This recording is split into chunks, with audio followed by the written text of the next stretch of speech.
Welcome to the Ideagen Global Innovation 2030 Digital Summit. While we regret we are not able to meet face-to-face, one of the benefits of doing this conference virtually this year is that we are being joined by thought leaders from all over the world. And I want to thank you for being with us today. In a way, it's almost prophetic that we are meeting in a virtual setting, because it shines a spotlight on Ideagen's mission to bring leaders together to create a platform for cross-collaboration among the world's leading organizations. And in the context of the COVID-19 pandemic, it magnifies the need to accelerate innovation and create solutions to many of the world's most difficult problems. The pandemic has forced us to accelerate the adoption of technologies that we've now come to rely on for many of our day-to-day activities, such as banking, shopping, groceries, doctor's visits, work, school, caregiving. As you know, the list goes on. Think back to how you operated before the pandemic. Suppose your company wanted to transition to having 90 to 100% of your workforce working remotely. That's easily an 18-month to 2-year project with countless meetings, planning sessions, proposals, and even then you may decide, this really can't be done. It may just be too risky. Yet, when the pandemic hit, many of us were forced to do just that. Not in 24 months, but in 24 hours. At ARP, we sent the entire staff home on a Friday and told them to take everything with them that they would need to work from home for several weeks. And though we had a few glitches that first week, things have been running very smoothly ever since. As a result, we've been able to continue to fulfill our mission, and we're at the forefront of helping older adults, who are one of the most at-risk populations to COVID-19 complications, to deal with the pandemic. We're able to do this because over 2 years ago, we actually did begin preparing for and implementing a work-from-anywhere strategy. Not because we saw something like this coming, but because we looked at what we thought the workforce of the future would become. And that's why we're here today. To imagine and prepare for the future. Think about how much of our world has changed in the last 10 years. And then think about how much it will change in the next 10 years. None of us really knows what the post-pandemic future is going to look like, but we know it will be different, and we do have some insights.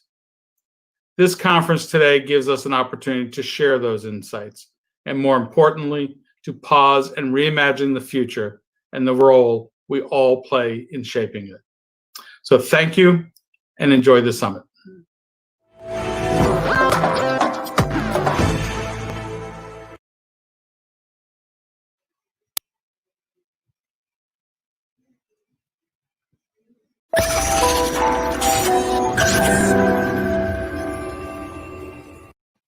Ideagen TV, powered by Azure. Excited to have our new guest host today, Mary Milben, award-winning singer, songwriter, actress, and now she can add guest host on Ideagen TV to the accolades from across the planet that she brings with her incredibly accomplished career. Mary, welcome. Well, it's great to see you, George. The most important in that list of all you just read is a friend of George and a friend of Ideagen. Great to be on Ideagen TV. I'm so excited to see all the wonderful things ongoing with Ideagen, the great inspiration that you all are bringing through Ideagen TV during this time. So thanks for having me, George. I hope you and the family are well, and it's great to be here with you. Mary, you have inspired literally millions. You've inspired millions across the planet with your incredible talent. We've witnessed it at Ideagen summits.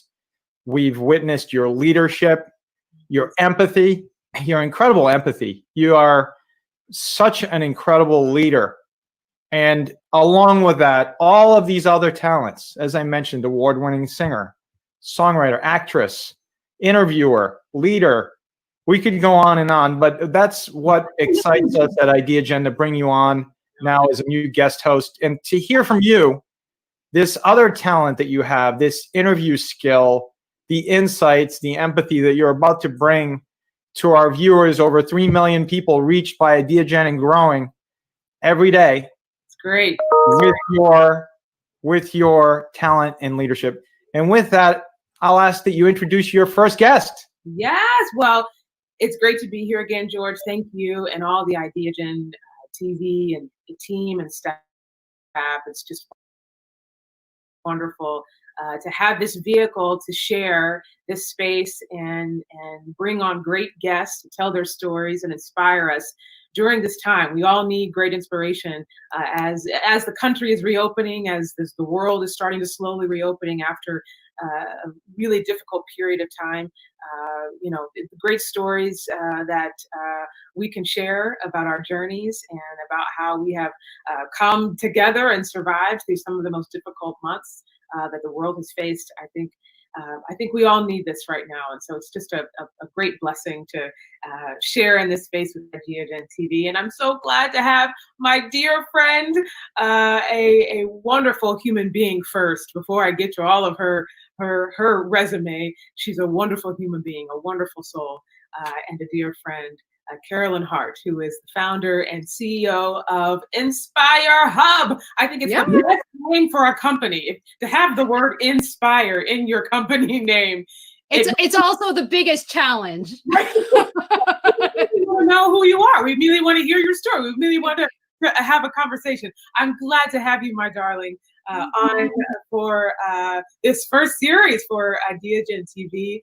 It's just a great joy to have you here. I hope you and the family and everybody are well and surviving during this time. And boy, I tell you, what a great time we're going to have sharing about you, sharing about Inspire Hub, your company, and the great things that you are doing now. So thank you for coming and being a part of this time together. So, thank you.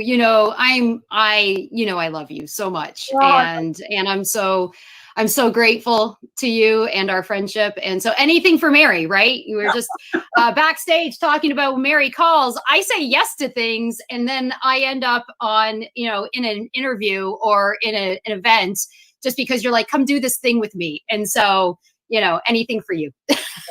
I'm glad you're here, and I can't wait to jump right in and talk about your story. I want people to hear about, first, before we jump into Inspire Hub and kind of hitting on some of the topics of the day, I want people to hear about your story. There are very few. Well, certainly, we are seeing more and more women coming into the digital age, coming into tech, and so they're.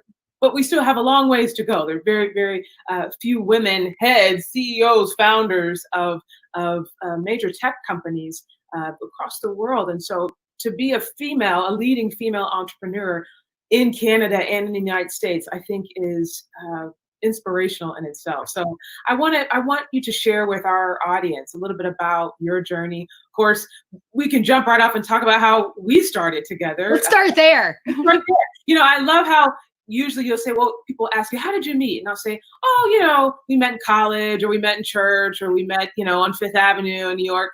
We can say we met in Africa on a different continent, and the joys of that experience. Tell a little bit about,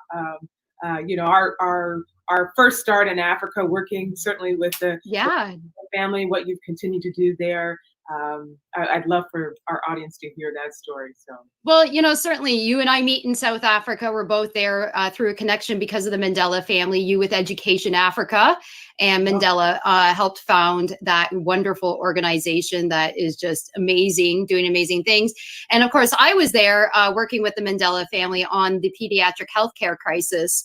And that's actually the inception of Inspire Hub. I was recruited into that project at the time to say, hey, would you like to take your technical skills and your background to go help, Nelson Mandela and the Mandela family on the pet? And it was just this amazing, incredible, moment that you only see in movies. I'm a Canadian girl from a small town, and it was just this moment. So I arrived in South Africa to help good people do more good, and that's still the mission of Inspire Hub today, to use technology as a way to help people be able to engage with it.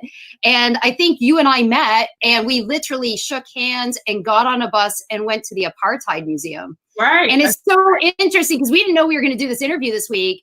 And I stumbled across this, just so happens, our friend Dan McKernan, who's now on the Animal Planet, he captured this picture of you and I coming out of the Apartheid Museum. And I mean, we were just emotionally, you know, just, it's this perfect picture, and you can just see the emotion on our faces. And that was it. That was the birth of our friendship. I think we went in as strangers and we came out united as friends, and it's just stayed ever since. And here we are all these years later. And what a blessing that is. And not only our friendship that started there, but as you just mentioned, that's where Inspire Hub was birthed. Tell us about the origins. Absolutely. Yeah. So, you know, the idea when we started with Inspire Hub for our technology platform was, you know, how do we make it really easy for people who are not technical and maybe not technically savvy to be able to build digital solutions, experiences, whatever that was at the time, whether that was, you know, an app. We were thinking of building a fundraising app solution that would allow any charity, no matter their technical skill set, the ability to really get in quickly and figure out how to do that. And then, of course, unite the country. And so, like any good tech startup, we started off with one solution. We've done some good things. And in South Africa, we ended up morphing our work over there. And we were actually one of the very first, actually, at that time when we were over there, you know, it's hard to believe this, but we were one of the first companies in the world talking about progressive web apps at the time. I think there was like me and like 30 other people, obviously Alex Russell and the team over at Google, and then Peter Shaughnessy. And I remember you were like, what's this? What do you mean? You can't be an app if you're not in the app store. What is this thing you're talking? And it was so early at the time that there was nothing on the internet at all. We were playing with this technology, and it was actually out of, you know, just an essential need because most South Africans did not have smartphones. So we needed a solution that was going to be built on this platform. And I did not know that this was hosted by Azure because we are also on Azure. So that's an exciting synergy that's happening there. And and so thus the journey begins like any startup technology company and morphs into, you know, we end up building the iHub app, which is a digital experience platform, which basically means you can build anything on top of it. Websites, apps, those type of things.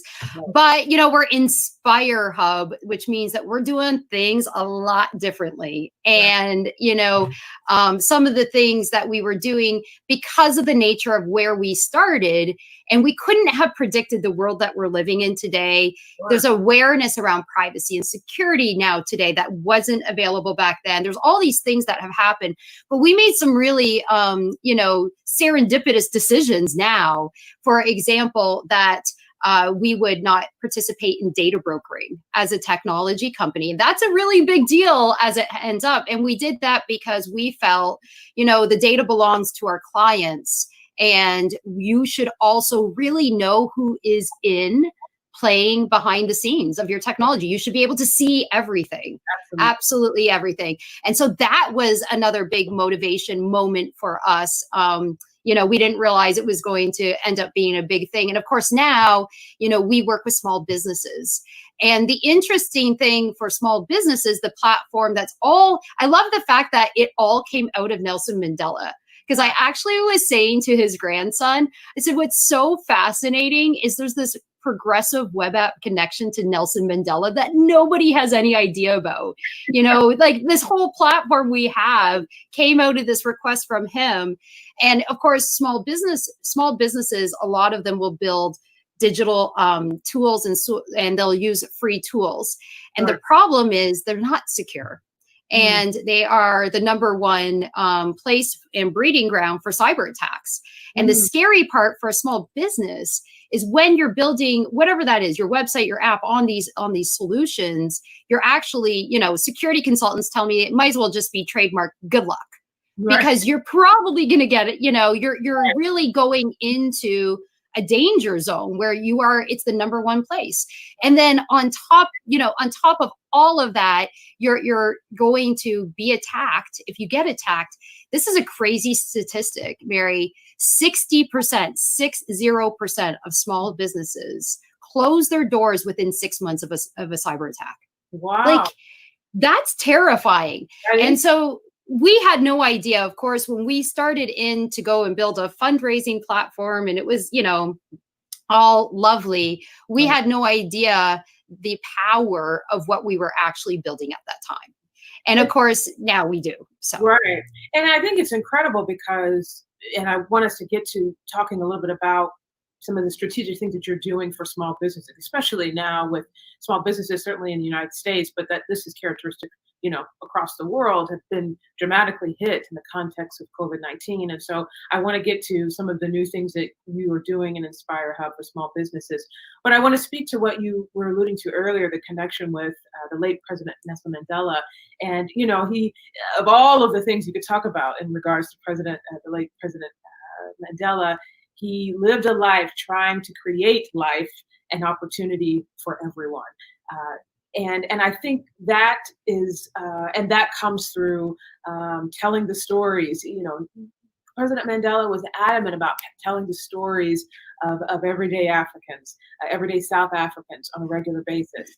I think what's beautiful about Inspire Hub and the iHub app is that you do the same. You give a platform and a space, an opportunity for people to tell their stories and to share inspiration. And I think that's one of the beautiful things about your tool compared to all the other tools of technology that are out there. You have a real component that speaks to storytelling, that speaks to bringing inspiration through storytelling.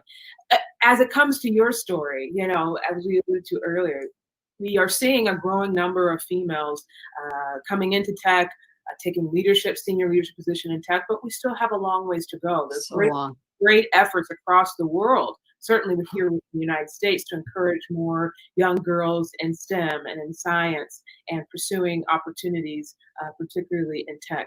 Speak to a little bit, Carolyn, some of the challenges that you faced coming into the vast tech world. As a female entrepreneur, the challenges that you face, some of those things that you were able to overcome and use as inspiration in starting Inspire Hub. Speak to a little bit of that. I think that's something that our viewers would be interested to hear, and certainly to the young people, young girls who have an interest in going into tech. Yeah, absolutely. And thank you for this opportunity. I think, so the interesting thing is I was one of I call them the last dinosaurs, where I was hired into a Fortune 500 company and given an apprenticeship.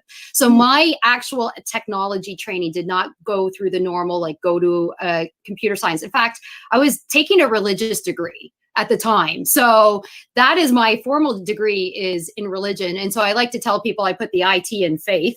And they always laugh at that. And the other thing that's really fascinating, so this is the 90s when this happens, is I get recruited into this division of this Fortune 500 Canadian financial services firm. And what people don't understand is the entire team is female with the exception of one or two men. Wow. And that was all by the design and intention of the way this company had built their internal processes, which is they first hired for personality.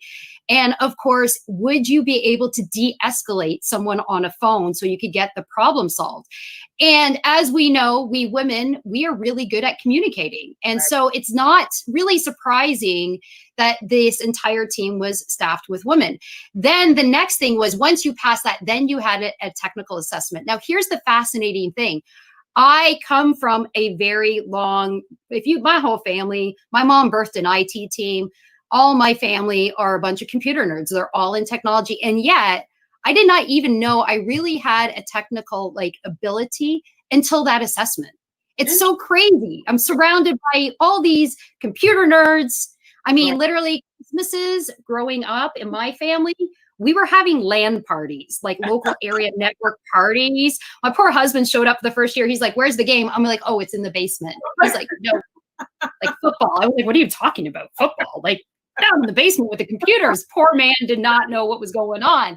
Right. And yet I did not know that. And I thought about this, and it was truly, we do not see women choosing technical careers. And I was encouraged to play with the computer. I had, you know, all the stuff around me. There was nothing holding me back, except that I just never even knew that. And so my IT career kind of begins by accident. And because I needed a way to pay myself through college. And so it's just this beautiful thing. And I really think, because my formative early 20s were surrounded by these powerful women who were sassy and would they would tell people off. It really came into this place where I thought that was just the norm. Now, when I left the safety of that environment a few years later, and suddenly I'd walk into rooms and there was no other sisters around. Like, I was just like, where's my girls? Why am I the only woman in this room? Right. It was that was a really eye-opening, strange moment for me. And I was like, so this is what people are talking about. And of course, I mean, I have all the same stories that many people have read of I'm blonde-haired, blue-eyed, and there is a lot of stigma. People thought I was the girl. They would ask me to get their coffee. You know, they would be like, we're waiting for the consultant. If you could just go get me my coffee, I'll take 2 creams. And I'd be like, awkward. I'm a consultant, you know, these moments happening, and then off we go, and we would do all of that. And, you know, the interesting thing is that so many people don't understand. I think there's awareness, these beautiful movies coming out like Hidden Figures. Oh, absolutely. Oh my goodness. Absolutely. Thank you for that movie, Hollywood. I can't even, you know, I'm very aware of the fact that I'm Caucasian and there is a white privilege, but there's this moment, that scene in there where she walks in and she's the only woman in the room. And, you know, and you can just feel everything she's facing, the racism, the prejudice, all of that stuff. And I was thinking, I didn't have to deal with the racism, but it is a lonely moment. When you are a woman and you have all these men turn and like kind of size you up and down, and you got to go, you got to fight, and you got to prove yourself. Absolutely. Yeah. We have all of us have been in those rooms, been in those spaces, been in those times where the reality of our gender and skin comes full front. But I tell you, what's really inspiring, certainly about the moment now, is there's an incredible movement happening in the United States, across the world, of women empowerment and encouraging young girls, young women to see themselves in tech, in roles where perhaps we have not been traditionally. And there's a great chorus of great men, CEOs and founders and folks who are behind that same message. And so I think we are certainly living in an inspiring time where we're seeing the rise of that kind of energy, encouragement for more women. And I love that you said that. Yeah. Because the reality is that the reason I had the opportunities I did was because of the men who could care less about. I had mentors who said, I don't care if you're a woman or not, whatever. Can you do the job or not? The great thing about tech is it either works or it doesn't. You either know what you're doing or you don't. Right. I love that part of it. But even more than that, I had amazing mentors in these companies who not only, they were the ones who told me that I didn't even know what a glass ceiling was. I was so naive. I was like, what's a glass ceiling? What are you talking? You know, I don't even know what you're saying. And they said, this is a glass ceiling. And not only do you not have to face this alone, but I'm taking the hammer and helping you get through to the next level. Yeah. And, you know, thank you to those men who are progressive, because together that's how we make great change. Absolutely. And it's because of them that I got this amazing opportunity to do something that I had never even thought about when I left to go to college. That's just an amazing moment for me. And I always feel grateful.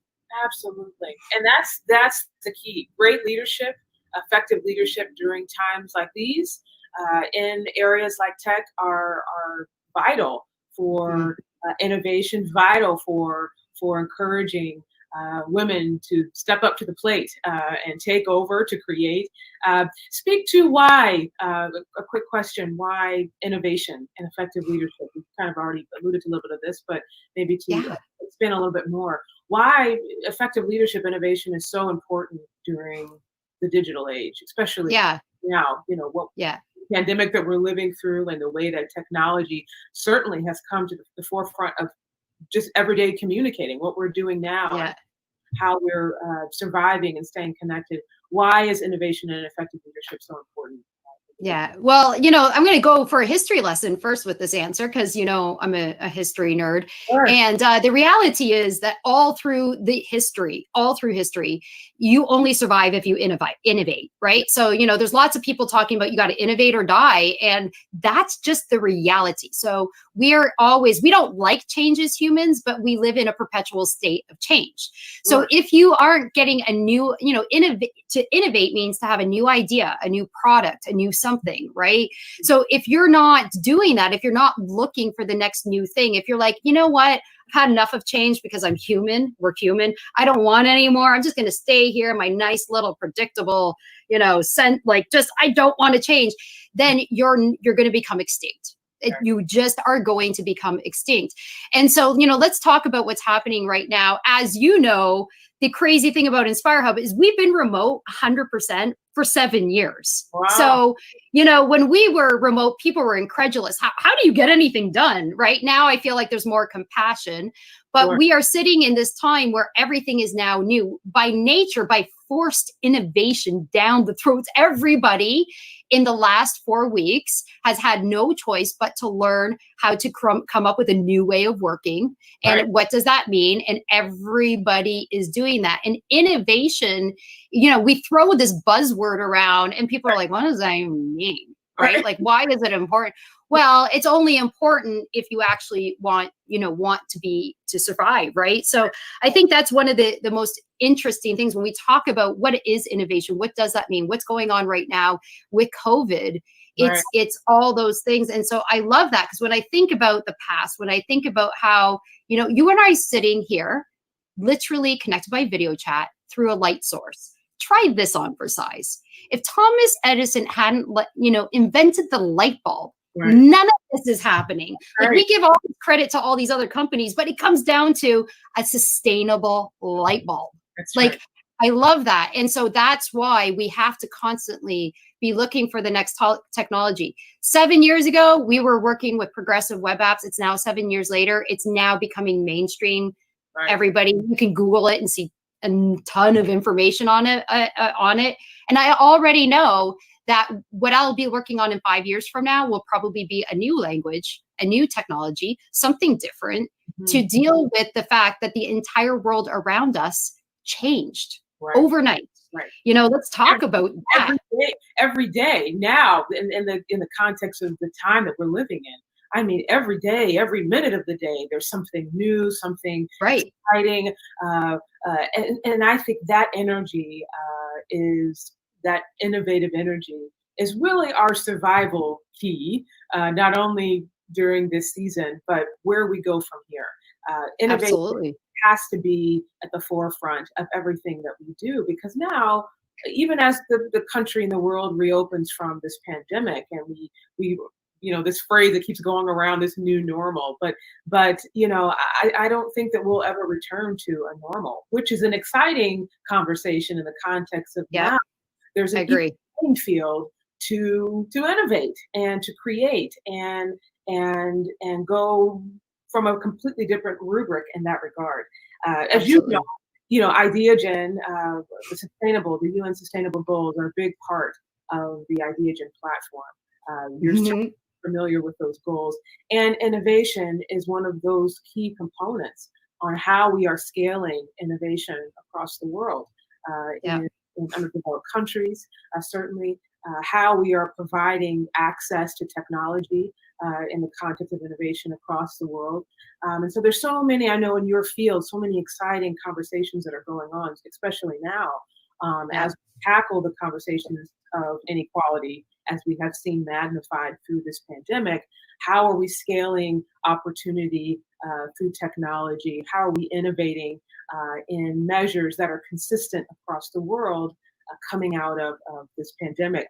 And so I wanted you to talk a little bit about some of the steps you and Inspire Hub are taking to become a leading innovator across the world to tap into this sustainable goal of innovation. What is Inspire Hub? What are you in Inspire Hub? Yeah. Well, let's talk about what you're talking about with what's going on in the world. And, the fact is that we've been living in a knowledge economy for years. I was in economic development for 3 years. I was doing work, with smart cities and communities. That's why I'm very, very familiar with the sustainable development goals, because that's a part of it, and also about equality, right? And so one of the things that's really important for everybody to understand when it comes to the sustainable development goals, and we're talking about equality, is that we still have a very long way to go. And now we are faced with this reality that overnight, the knowledge economy, which was, kind of behind the scenes and people didn't really, it was running everything, but now it's taken over everything, right? So what does that mean for us as we move forward as a society? What does that mean for businesses?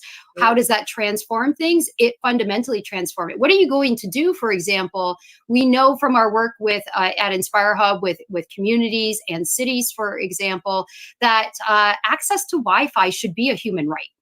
Just going to put that out there. Smart city professionals, we've been talking about this for years.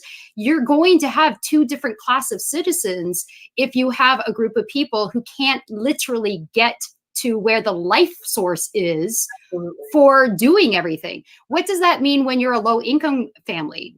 I grew up in a working class family. I had to pay my way through, and there was no, laptop that was just available, computer. That was a big deal for a family. What do we do in the families that have 4 and 5 members, but only one computer? Sure. How is that working, right? What about the fact that right now, as we look through, these are all the questions we look at Inspire Hub. What does it look like for the single mom right now who is now taking care of the child care?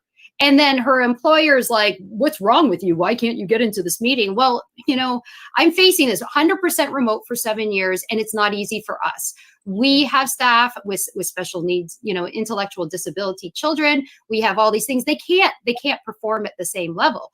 So when you're talking about, what is Inspire Hub's role? Well, I'll tell you the first thing, because we felt like we're sitting here on experience with 7 years. We are 7 years ahead of the world. Okay, we just are. There's a lot of things going out in the press right now about conclusions that are being made about people's fatigue, and they're blaming technologies and all this stuff. And we're like, okay, it's actually, that's a correlation, and you think it's a causation, and it's not. Like, there's a lot going on. We're in the middle of a pandemic. Sure. This is hard. This is hard for my team. My team doesn't get tired from video calls, and we're tired. Why? Because we're worried about our loved ones, because the home healthcare stuff that's going on is stressful. There's all these things. And so Inspire Hub, where we're moving, in the world, is we decided that we were going to give back as much as possible into small businesses. So we created some digital rescue kits. We did some things. We brought people in. We're educating for free. You want a free guide, you want a free advice, you need free help if you're a small business owner, because in doing that, we help to create equality. Absolutely. We really, really do. And you're exactly right. In the United States, we say, I'm sure it's a phrase that's certainly used probably in Canada, but as the president says here, as we say it across every state in America, small business is the backbone of America. Without 90%. Without small business, you cannot survive. And certainly we've seen how small businesses have been dramatically affected during this pandemic across the world. That's not just characteristic here in the United States, but across the world. I want you to talk a little bit about, as we move to the conversation about small business, something that's exciting for me to talk about as a small business owner. I'm always excited and interested to talk about ways that we can give more attention to meeting the needs of everyday small business owners, and particularly with minority business owners. We're seeing an increase of minority business, certainly here in the United States. And so, and that many times has some particular, some different needs as opposed to the general conversation of small business. But I want you to speak to a little bit about what Inspire Hub is doing for small businesses. I love what I read about the Big Small podcast that you've just started, which I wait to hear. And so speak a little bit about what Inspire Hub is doing for businesses and why it's important. I want to specifically talk about why the emphasis, the focus, certainly financially as small businesses have taken a big hit during this pandemic, why we need to give specific focus to dollars, investments into small businesses. I know that's something that's happening here in the United States just here recently, where we saw the administration allocate a significant amount of money. The right place. Right. The right place. To absolutely. Loans for small businesses. So speak to what Inspire Hub. Yeah. So, let's start with this. Let's start with some numbers. 90% of all businesses are small. The number one employer for all private sector employees is not big companies, it's small businesses. Sure. So when you're in economic development, one of the things that is that the biggest bang for your buck is not in attracting a huge company. It's actually doing business retention and expansion and encouraging small businesses to open up and to exist. And the interesting thing, Mayor, I just saw the stat right before this, we were getting on here, that 90% of the small businesses that have been starting up over the last 3 years are minority owned. And I was like, wow, that's powerful. So let's talk about equality, right? So when you are enabling and equipping a small business to get started, especially for women, this is really important. You're giving economic independence, but you're also giving them a level of flexibility and freedom to have that work-life balance because they've got to move things back and forth. And they don't have, this business owner person dictating to them. If they need to take their child to the doctor, then they can take the child to the doctor and come back and still get their work done with no repercussions financially. Sure. They can still do that. And so certainly that's really, really important. So when we are spending our time on small businesses, I knew this because of my years in economic development, and I saw what was going on, and I saw that all of our economies all around the world are just coming to a standstill. As an economic developer and a technologist, I was like, okay, let's get on that.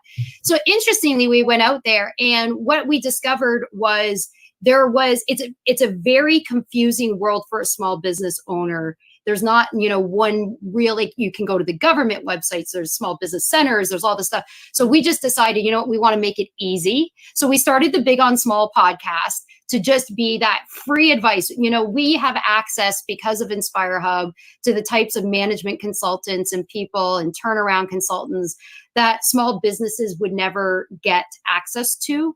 And so I was like, what if I just gave them free advice? What if we just got that free access over to them?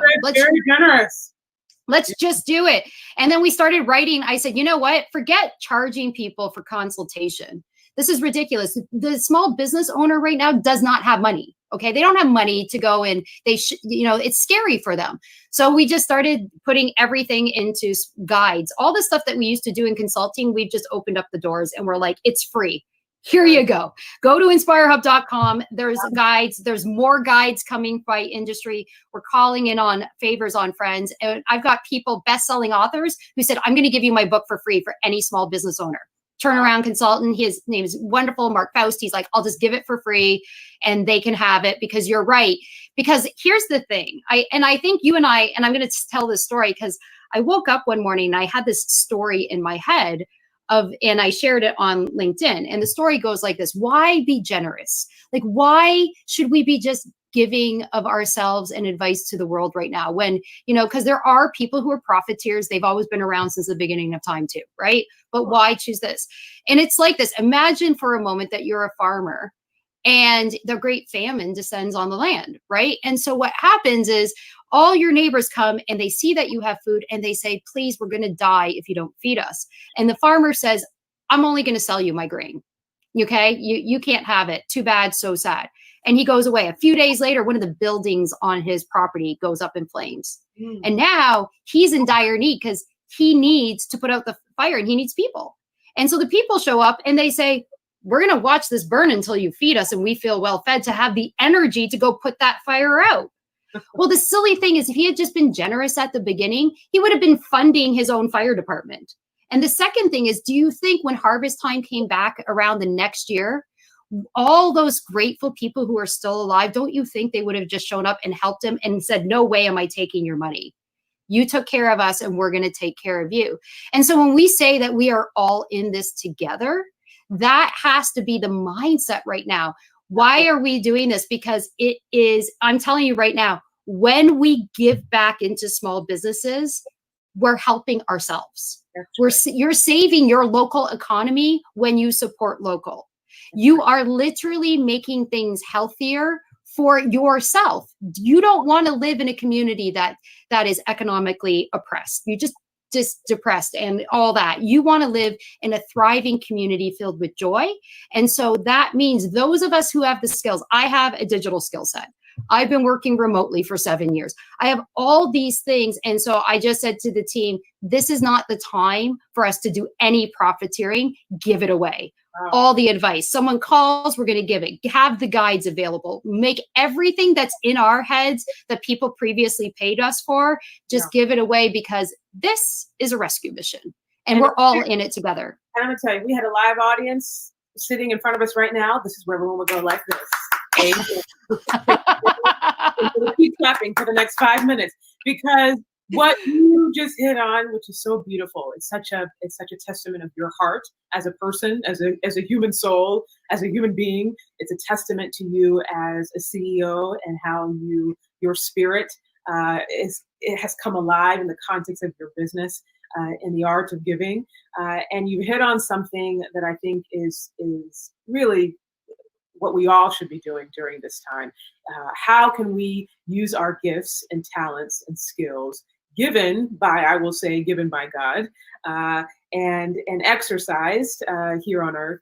How can we use those elements to give back, to help inspire, to help elevate as we move through a new way of life, as we reassimilate back into everyday life. And so I think what you hit on is so important right now for all of us to take home, is how can we tap in and give. And it's wonderful to see how you and Inspire Hub are doing that in such a powerful way, using the vehicle of technology to give information, to give and share stories, to give and collaborate across the world with others who are involved in incredible and exciting new innovative projects and ways.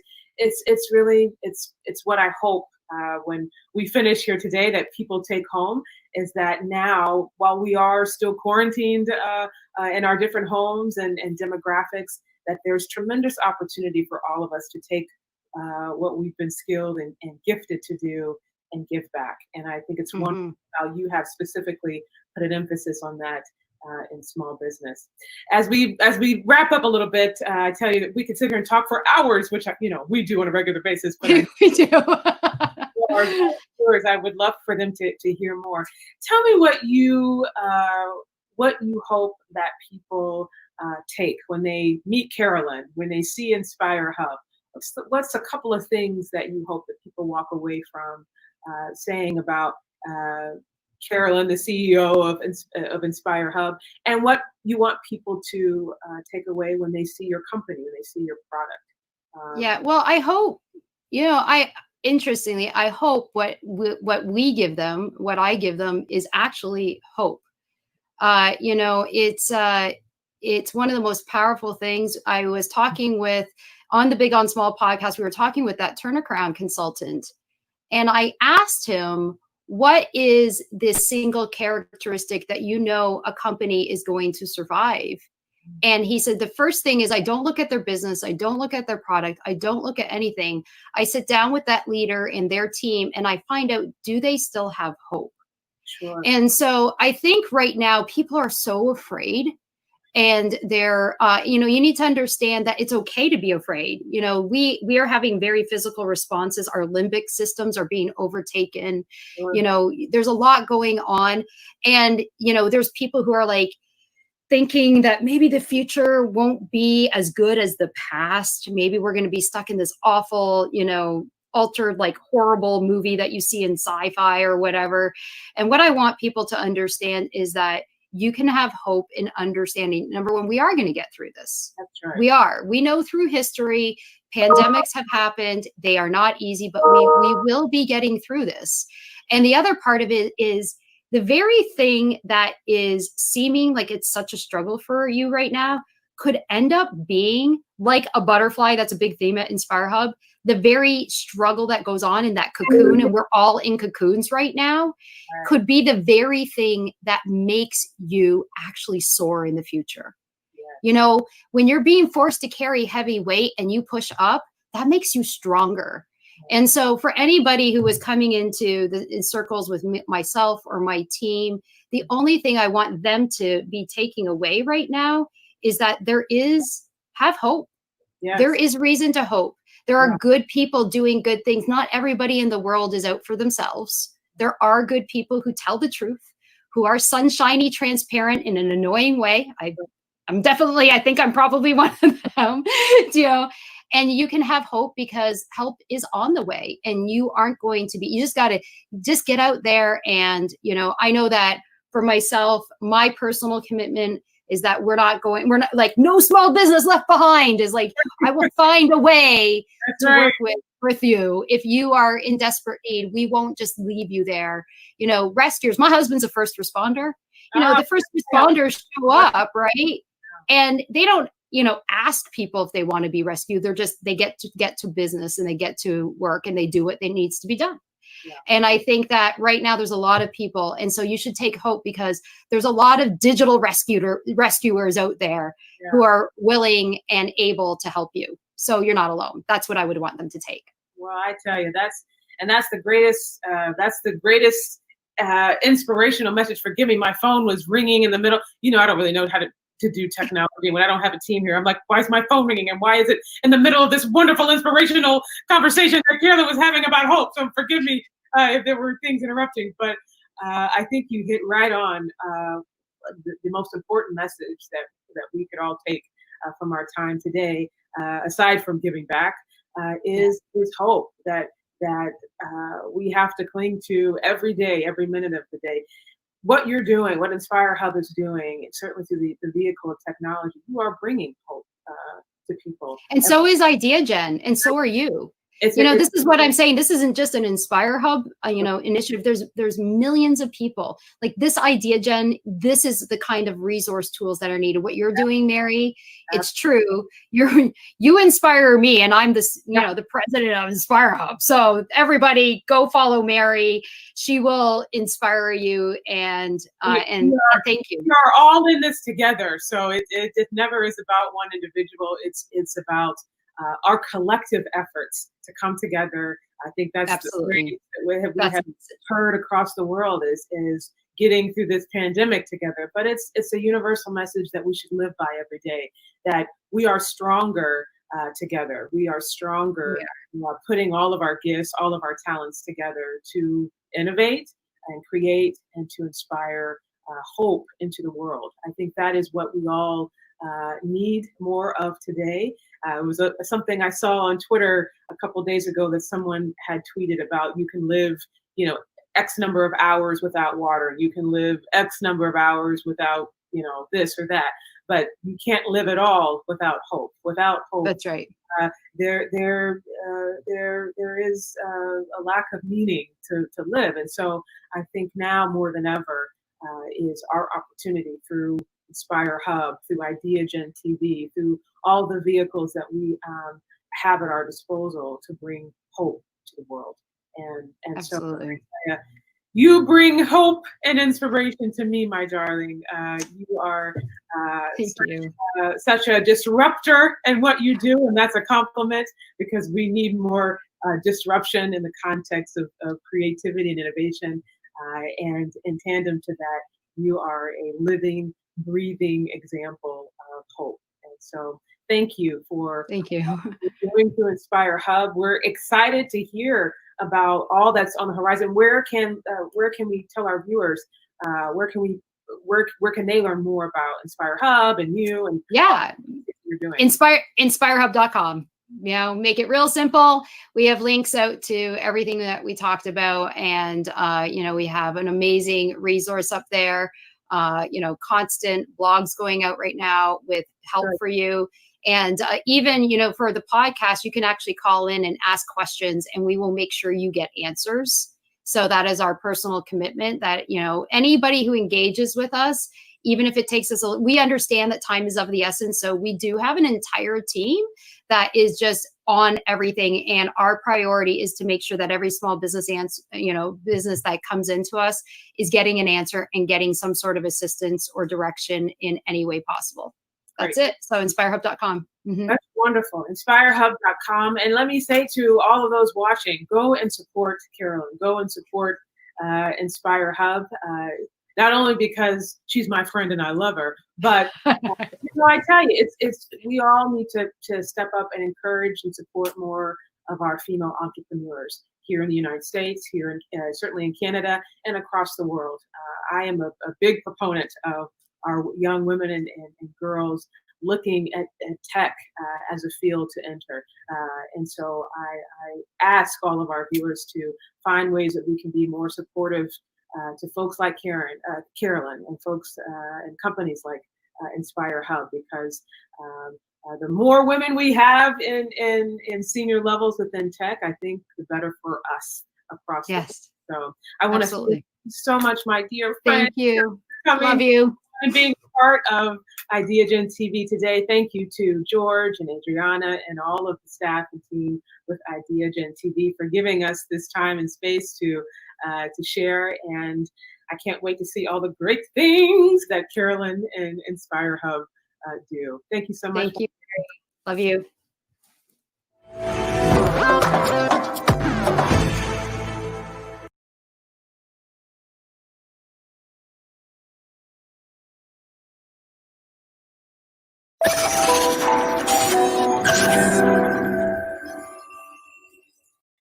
Welcome back to the Global Innovation Summit by Ideagen 2020. Excited to have KPMG's Mark Fitzgerald and Mike Hayes with us today. Mark and Mike, welcome. Thank you, George, and hello, everyone. I'm Mark Fitzgerald. I'm a principal in KPMG in the US. I'm joined today by my friend and colleague, Mike Hayes. He is our global head of renewables. We'd like to take the next 10 or 15 minutes or so to have an important discussion around climate change, and particularly in the age of COVID, and what considerations or consequences COVID has had on the climate change agenda and discussion. So let's dive straight in. Mike, if we can start by a level set, if we can bring you back to January, and particularly the Davos meeting at the end of January. And it was clear there that climate change was a dominant topic. Indeed, it was the majority of the key risks that the World Economic Forum identified in this year's Davos. If you can kind of paint that picture for us in terms of the context of the climate change agenda, and then bring us forward the next 3 or so months, and here we now are in early June, and the world looks very different, and perhaps how the climate change agenda and discussion has also been altered. Thank you, Mark, and you bring back some very happy memories where I was able to meet people and socialize in Davos, which seems like an age ago. It was only the end of January, and I had the great pleasure of being one of the KPMG representatives of Davos this year. And I came away from Davos this year very, very enthusiastic about where the world was going on climate change. I've been involved in this industry for over 20 years, very much back to the late 1990s when the whole renewable revolution started. In those days, we was talking about the ozone layer, and eventually climate change entered into the popular terminology.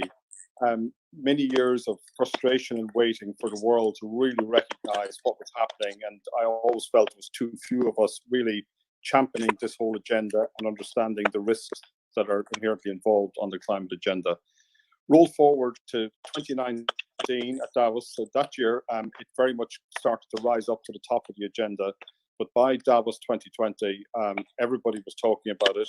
But more importantly, people were starting to recognize the real risks, that lay with climate change. And we talked about physical risks and we talked about transition risks.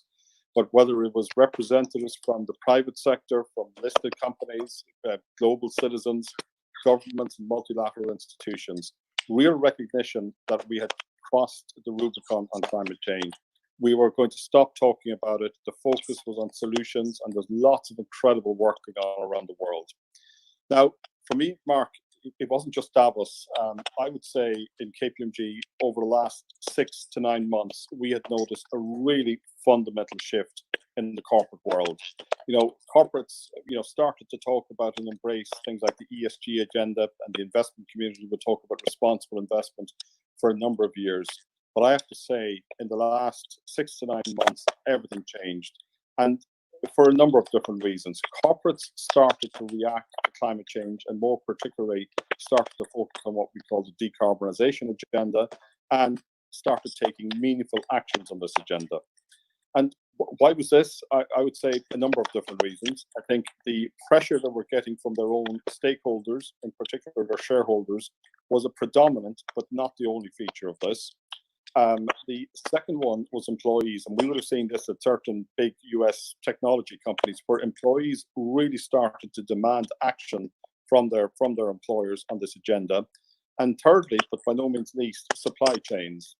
And different parts of a supply chain would exercise pressure or influence, whatever you want to say, on corporate customers. So what we had seen, Mark, was really a fundamental shift in literally throughout the world, and I work a lot with US headquartered corporations, very much in the US, but also everywhere else, where we had gone beyond the talking phase into actually figuring out what were the actions we needed to take around climate change. So that was, so I'm starting off this discussion trying to paint a somewhat happy picture and maybe a rose-tinted picture of what the agenda looked like. So as we moved past Davos at the end of January, I was incredibly optimistic and enthused about where we were going on this whole journey. So, Mike, I just want to come back to 3 areas that you highlighted just there: risk, financing, and solutions. Maybe you can unpack those 3 areas a little bit more. Let's start with risk. Certainly, the risk dynamic in terms of the linkages between risk mitigation and business strategy has been present for many years. And you've highlighted the kind of inclusion and expansion of climate with respect to that agenda. COVID is now part of that as well. And I think it's fair to say, certainly in the corporate world, but increasingly so in the public sector arena as well, something like a pandemic was a known unknown, if I could put it that way. It was relatively low probability, but high impact. But it wasn't an unknown. So how do we now connect COVID and the risk agenda within the corporate boardroom and see how it will play out in terms of how corporates will respond to that particular impact and align it with climate in line with the overview you just provided. Then if we get into financing, if you can maybe say a few words with respect to, you mentioned stimulus packages or relief packages as they were in the very first phase, and how that will start to have an influence with respect to the climate agenda. And then once we've done that, perhaps we can come back and touch on the solutions you're already seeing put in place, but also what we then might see in terms of how that will change over time. But let's start with risk to start. Yeah, there's a lot in there, and all good and very relevant points, Mark. So let's take the risk point. And I actually want to make a very important distinction between COVID-19 and climate change, first of all, just to highlight while COVID-19 is a risk, there's a slightly different type of risk and a more fundamental risk with climate change. With COVID-19, as you know, there's been a lot of debate and discussion around the question of a vaccine, and God willing, we will have a vaccine in place, sometime, hopefully sooner rather than later. However, I've been known to make the quote, there is no vaccine for climate change. And the problem with climate change is the only vaccine is by taking action now. When climate change really starts to bite, and when we get past the point where everybody now sees it as a fundamental risk, which will happen and in the not too distant future, the problem is that it will be too late to take action then. This is why people like myself and various global organizations, and I highlight somebody like Mark Carney, the former governor of the Bank of England, now climate change commissioner with the United Nations, and many others across the world, including in the United States, have been highlighting just how serious this stuff is. But, unfortunately, none of these people have been listened to. I hope we now learn that with COVID-19, at least, we will get to a solution, but the parallel with climate change differs in this one respect. We better take action today on climate change or nothing's going to happen. So the risk issue is now, as I said a couple of minutes ago, very much part of the corporate agenda, and clearly it's very much part of the public sector agenda as well, because in KPMG, we get asked by public sector to actually identify and measure climate risk as much as we do from the private sector. The big challenge we have on the risk area, Mark, is actually measuring and quantifying it. Everybody likes to put a figure on it. Now, for me, I'd like to point out to a corporate client, you are carrying a very fundamental climate risk on your books. But when it comes to measuring that, that is actually a more challenging thing, because you've got to look not just at the physical impact of climate change, but you've got to look at the impact it has on the business of that corporate. It's got to look at what it means for its employees, its investor base, and also, more importantly, its supply chain and its own business models. Business models are going to change fundamentally because of climate change. But again, I go back to the parallels. What are we seeing with COVID-19? Business models will change as a result of COVID-19. So we're really, COVID-19, and while there are lots of negatives, it's actually shone a light into the real issues we will have to think about over the next number of years on climate change. So there are going to be a lot of boardroom discussions, Mark, addressing in the more immediate term the COVID-19 risk, but over the longer term, the climate risk. So let me just park the risk question, and you asked me to deal about the financing environment and solutions, and I want to make a number of points about financing in particular, and two different aspects. If I go back to the climate agenda, I've always said the climate agenda is actually only about three fundamental areas we should be focusing on to do something. The first one is government policy. The second one is mobilization of capital to actually affect the solutions that we're talking about. And the third one is innovation. And as you know from many previous discussions, Mark, I feel very, very passionate about innovation, but that's not the discussion for today. But it is, if we're going to get to the so-called net zero society in however number of years, it is not going to happen without innovation. I want to come back to the other 2 points I made, mobilization of capital and government policy. And there's huge confusion here. Governments keep thinking that their job is to provide the capital to actually make the transformative changes that are required to affect climate change. Yes, we require government to provide some capital, but the reality is that the private capital markets are more than willing to step up to the plate and provide the funding to actually finance all of the different transformative new model business solutions we're going to need to implement. However, they will only do that when the right type of government policies and legislation are in place. So actually, governments think that they have to embrace both the policy and the funding piece of it. My message to governments is please think, certainly over the longer term, please think about policy, because without the right policy environment, the private investment world will not participate. I'm not, just to be clear, I'm not saying that we don't need public money. We absolutely do, but we need to be using that public money to leverage private money. So having made that point, I do want to come back to the more immediate term where, everybody's going to think twice about spending money, certainly over the short term, and why you mentioned in your opening monologue about, recovery packages and the so-called green recovery. I am delighted to say that in my own part of the world, in Europe, the European Union is once again taking the lead. They are making it very clear that their stimulus package is going to be fully baked into their so-called Green Deal. And we will actually, over the next number of weeks, see a number of announcements from the European Union on this. I think they're leading the way, and they're showing governments all over the world the way it needs to be done. Because if we really believe in the risk around climate change, spending a whole set of new billions, if not trillions, rebuilding our economies, and in particular focusing on infrastructure investment without understanding climate risk and the green agenda, then it's money going down the drain as far as I'm concerned, because it's something we have to revisit. So for me, that is an incredibly encouraging development, and a number of other governments around Europe and elsewhere are actually thinking along similar lines.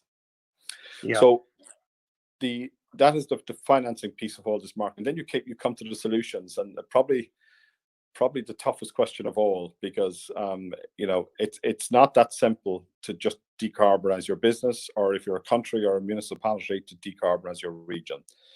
But the good news is there are actually lots of different solutions out there. And I'd also make the point that some of these solutions actually involve saving money rather than spending new money. I'll give you 2 examples just to reinforce this point. We're all well aware of corporates around the world converting from conventional energy to renewable energy, and the so-called desire to be 100% renewable.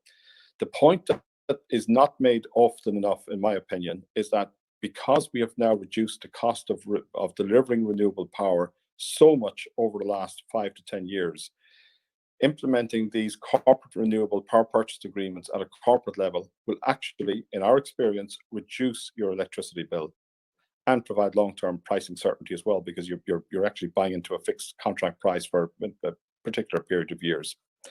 The other example, and the one that probably causes me the greatest frustration in terms of solutions to climate change, is energy efficiency. Here again is an area where, if the right energy efficiency technologies are deployed in corporates right throughout the world, time and time again, we've seen that it actually reduces costs, reduces energy costs, and by extension, reduces emissions from the use of fossil fuel-based electricity. It is still a sore point for me that not enough corporates actually have embraced the possibilities around those 2 areas. So, looking back to the wider area of solutions, there's a lot of different solutions, Mark, and we probably don't have time to get into all of the detail here.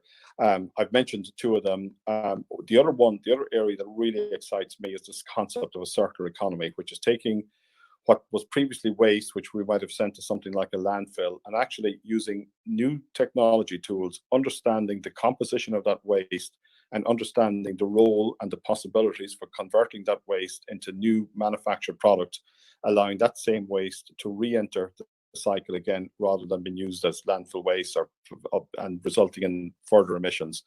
So lots of potential around solutions, lots of focus as well, I should say, Mark, on the measurement of carbon, and people are getting better and better and more focused on actually understanding the carbon emissions from every single part of their business, because that's important in terms of your interactions with shareholders, with the financial community and others. And the better and the more sophisticated we get at measuring carbon, the more focused we will come on delivering solutions.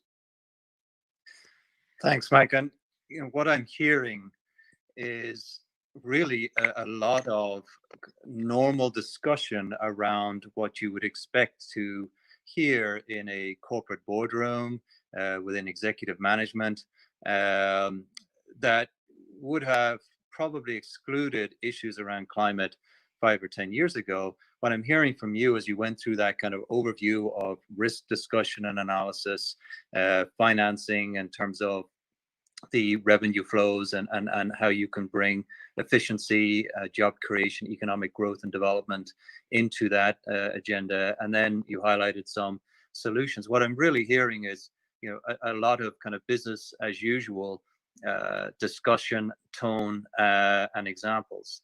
So maybe to conclude this power discussion on climate in the age of COVID, perhaps you can, give your overall insights of how you think this discussion, this agenda will evolve over the next 12 to 24 months in the context of everything that you've summarized for us so well, and not forgetting, of course, what we've all been through over the last 3 months. Yep, very happy to do that, Mark.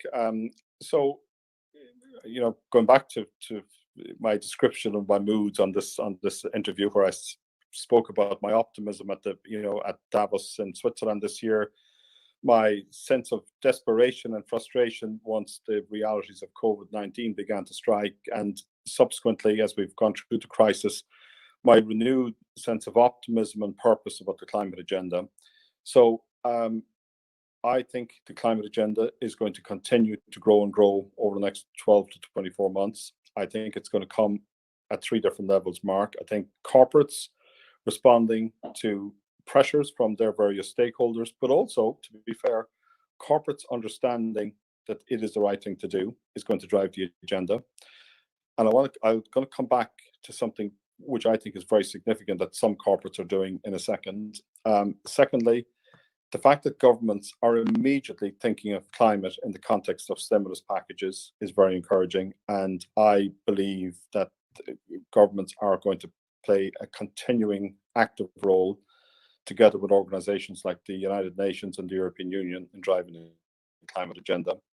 And thirdly, I have spoken at length about what I call climate consciousness amongst the global citizenship. People in the street understand the climate agenda better than many people have given them credit for. So I think we're going to increasingly, again, post-COVID-19, along with health, see the climate agenda rise to the top. I don't think the populations around the world are going to tolerate inaction on something which they now understand can impact on their future. So I want to come back to one particular point, Mark, if I could, which is something that's been around for years, but it's now becoming much more pronounced. And there are leading corporations, and I won't name names, but some of the biggest and best known corporations, particularly in the US market, are doing something that I think is very significant. They are really driving change, not just in their own organizations, but right across their supply chain. They are now saying, we are not going to deal with you as a participant in our supply chain unless you meet certain standards. And they're in reality imposing their own standards on their supply chain. And I'd say, well done. That is the way to go, because it's only when real pressure, and ultimately pressure is often financial, is brought to bear on people who are not participating on this agenda will we drive real change. So that for me is one of the big things that we're going to see more and more of, and more large corporations are going to participate in this. We're seeing, by the way, Mark, something similar in the financial world, where central banks and organizations like the European Union are actually behind the scenes taking meaningful action to redirect and reorientate flows of finance from unsustainable to sustainable business activities. So I'm now back to where I was in January 2020. Yes, we've suffered a terrible, terrible couple of months, and we should never forget it. But equally, we need now to focus on the climate agenda going forward. Excellent, Mike. Well, with that very balanced yet optimistic outlook, I wish to thank you for your insights today, and thank you to the audience for your participation. Thank you.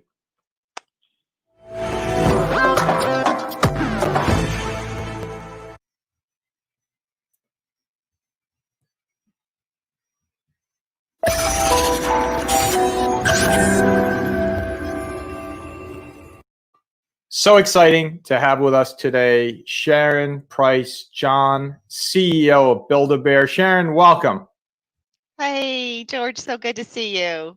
Sharon, so great to see you, and always great to have a conversation with you, especially since I understand how well-versed you are in leadership. Sharon, can we start by letting our global audience know a little bit about yourself as well as your professional journey? Yeah, I'll keep that short, but I've been through quite a few changes, known to some degree as a change agent with different companies, brands, business units, mostly in the toy industry, from Hasbro to Mattel, including some fashion and footwear with Wolverine Worldwide, where I learned about specialty retail, and 7 years ago was offered the opportunity to lead this beloved iconic brand Build-A-Bear into a turnaround situation, and here we are. So it seemed like the perfect fit, the mashup between toys and retail, and we've had quite a run for the last 7 years, but not without struggles. But been some tough times in there. We've managed this through what would be known as, basically, some call it the apocalypse, which I do not do.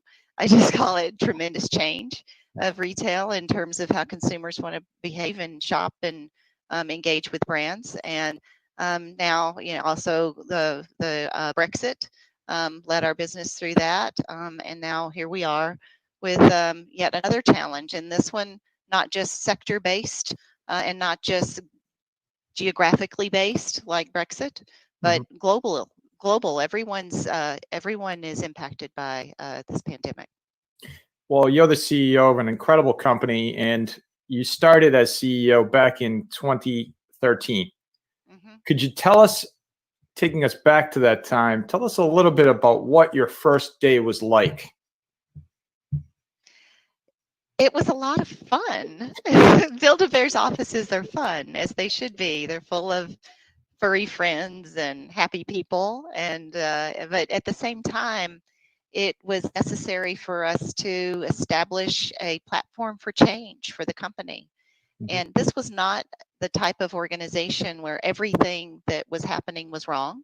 There was a lot that was right, particularly as it relates to the culture of Build-A-Bear. Very special culture. Our mission statement is to add a little more heart to life. It's a very warm and friendly and family-driven collaborative environment that has a lot of assets in its wheelhouse.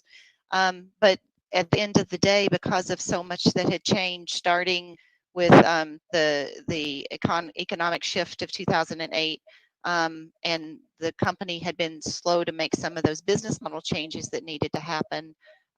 They had experienced some challenges on growth and particularly profitability for the last 7 to 8 years.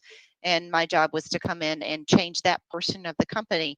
We did return to profitability fairly quickly, and we stabilized the organization and started shifting the company to be more focused on its core value, which we believe is the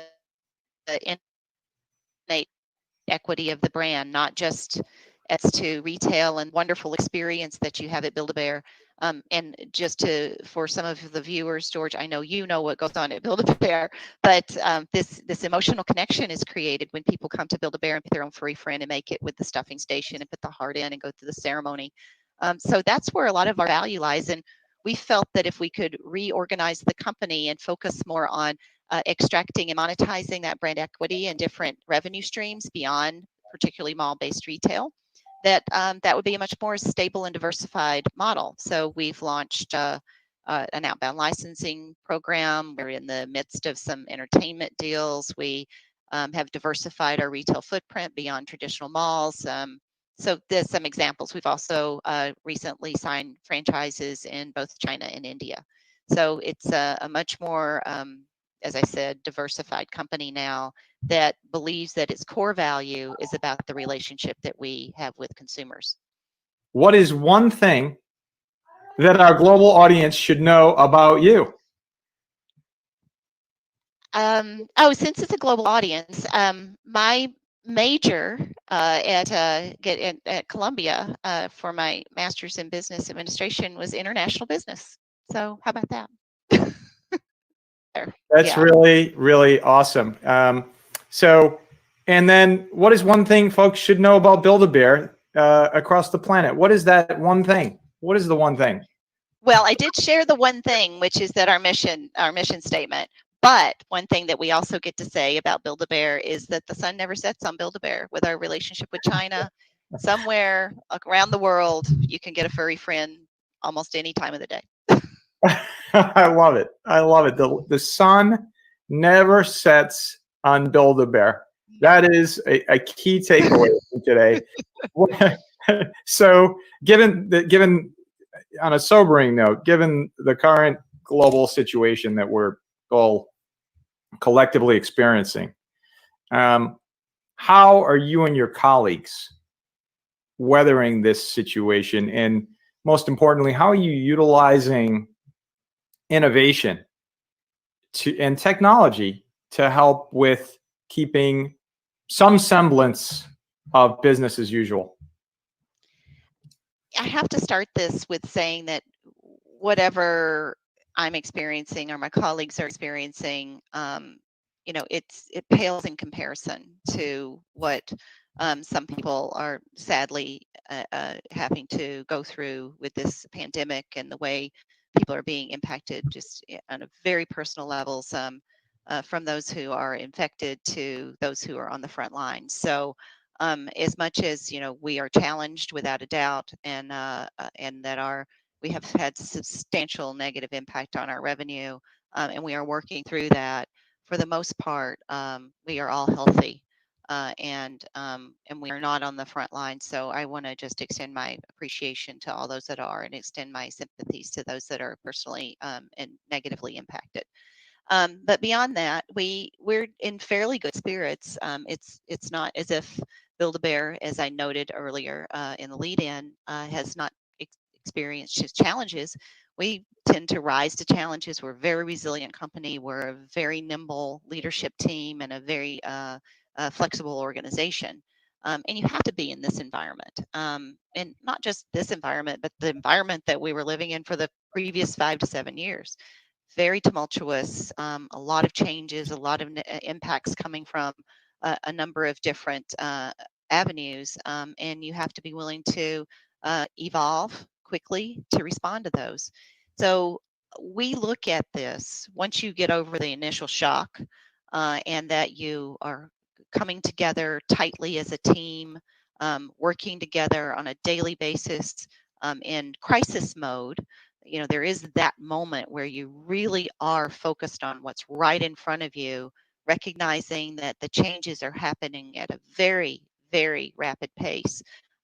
We set up a emergency task force and implemented a number of different provisions, from cash preservation to daily meetings with the leadership team, including weekends. Literally shut down our entire fleet in a matter of hours. Nothing any retailer has really ever trained to do. From that, we then had subsequent decisions, very difficult decisions that had to be made, that we needed to execute with excellence, because it involves people and people's livelihoods, which is never an easy task. But we had to get into survival mode. Build-A-Bear was in a fortunate situation to have been at the height of its cash, just based on where the year was, and that we have no borrowings on our credit facility. So we were in a fortunate position to be able to weather the storm. But no company can successfully operate in an unlimited amount of time with 90% of its revenue turned off, which is what happened with our stores. So we also very, very quickly transitioned into a work from home scenario, a necessity. Of course, we already had a lot of the technology to do that, and some of our teams had already started to use this type of technology on a very regular basis. But in a matter of hours, in almost an overnight situation, we were able to start operating effectively, in some cases even more efficiently, in a virtual environment. And I've given many kudos to our IT team, but also to the willingness of the organization to embrace this quickly and start moving the business and company forward to the best degree that we could under the circumstances. So it's been a fascinating journey. I will say that I believe we are now out of the immediate crisis mode, although there are still edges to it. And we are slowly starting to reopen our stores with a lot of different changes, new training for our associates, new PPE, social distancing, signage for guests, trying to keep everyone safe, and slowly rolling that out across the country where it makes sense. On the internet side, of course, our sales have, like a lot of different companies, have really, really ramped up. And we used, if you can, not the best term, but use the crisis to drive some innovation that we've been needing to do for a long time, including creating a virtual waiting room for some of our hottest products, and putting in new capabilities for buy online, ship to stores. So when our stores start to reopen, we can have our associates work on fulfilling some of this increased demand. We also created entirely new fulfillment lines in our warehouse to deliver some of the demand. So a lot of fresh thought and innovation in the midst of this that is going to benefit for years to come. So I'm quite proud of the team for being able to do that. Sharon, that is, what's really striking about what you just described is the fact that you seem to have been somewhat prepared, at least from a logistical operations standpoint, as best you could to weather what was obviously unexpected for the entire planet. And so how you've adapted is really also striking in a very positive way in terms of your leadership style. And I think it's evident in the way you described your caring and your approach to your employees, and the same caring and approach to keeping your customers safe, and yet at the same time making sure that that supply chain remains intact so that you can actually deliver what are in many times, I mean, just incredibly hopeful products, not only for children, but for adults. I mean, the whole family, right? So you're spreading that sunshine through your product lines to help individuals and families really across the planet. So I think it's amazing for me personally and professionally to hear your leadership style, which I think is admirable and I think should be emulated by anyone who's wondering, how do I lead? I think yeah. George, we've talked about this before on the importance of teddy bears.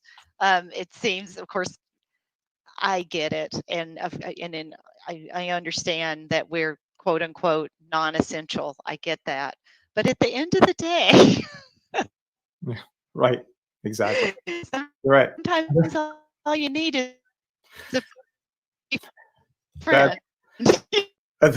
Just there is a. There is, and after all, the sun never sets on your company and your leadership, and that's what's really remarkable, I think, from so many different angles. With all of this accelerated pace, so we were in a time, you and I had a conversation in January, pre-pandemic. We knew there was something happening overseas, but no one was really sure what and how and if it would ever expand to the point that some suggested it could. And we were looking at the 10-year span to achieving the global goals of the UN, those 17 broad goals. In fact, you had just spoken at the UN last November. I mean, it's remarkable to think that some 3,500 odd some days to achieving the goals by 2030, boom, we have this global situation where for the first time in history, the entire planet is experiencing the same thing, right? I mean, it's unprecedented. The same experience where everyone's in lockdown, everyone had to, and is still, in many cases, still in a stay-at-home situation, et cetera. With this accelerated pace, are there any examples of areas within your company where, but for what happened, this acceleration made it possible to do things that you wouldn't have expected? Oh, without a doubt. I believe that the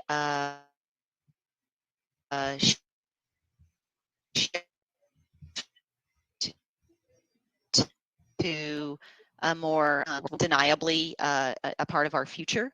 And this has completely accelerated our capabilities to do that. And it is likely that we will pop out on the other side of this with looking much differently in the way we expect people to engage and operate, and how we use our headquarters versus allowing people to have more flexible schedules. And I think that was already being driven by a lot of our millennial workers, and that this has put us in a much more engaged and appropriate space for the capabilities to be more flexible. And I like that, particularly since we're a creative and collaborative company. There are some aspects of our company where you do need to be face-to-face, just like with everyone else, particularly some of the development and design pieces. But I'm glad that we've excelled on that capability. It's also shown a very bright light on the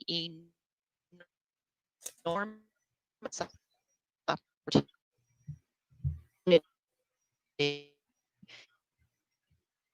that we have to the real need for us to build out significantly more capabilities for our warehouse and our fulfillment side. You know, Build-A-Bear, although the creation of the product and going through the experience is one of the ways you create the affinity to the brand, people still want to buy bears online. And a lot of that has to do with some of our collectible product, whether that's Scooby-Doo or Stitch, you know, for Disney Stitch, people love these products. And these are actually adults buying for themselves. And we're also building out our giftable business. We launched some T-shirts that were a little bit about, you know, getting hugs and making people happy. And again, people understood that Build-A-Bear can be the communicator to someone, or be there with someone, or give someone a physical hug. And I think that that will be. That's right. And are there any other types of projects that have been accelerated that you can point to that you're working on? Some really big, exciting projects from your vantage point?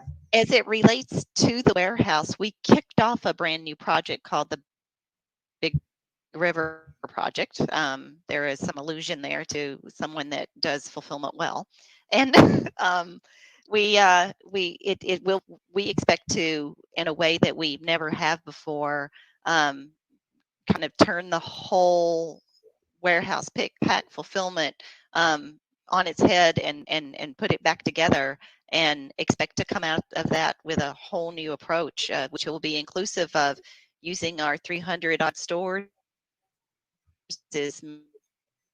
warehouses, and using our labor out in the stores. A lot can expand and extend our reach, as well as our how close we are to market when we ship something.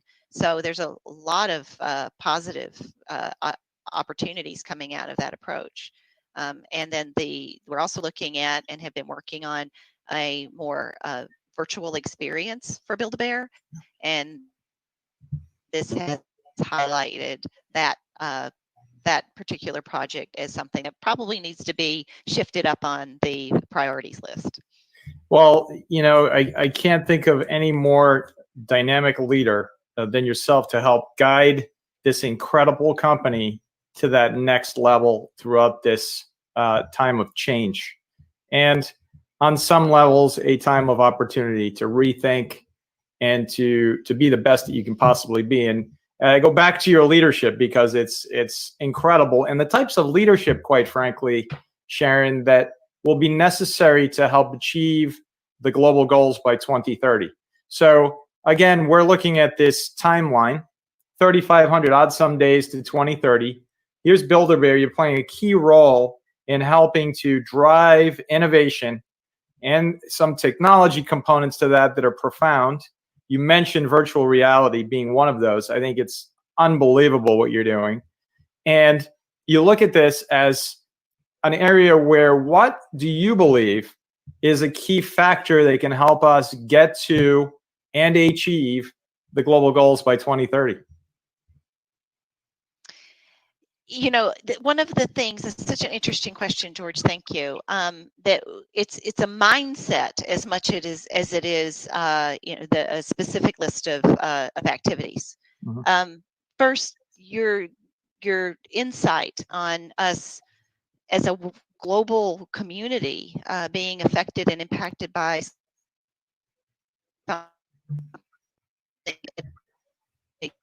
exactly the same time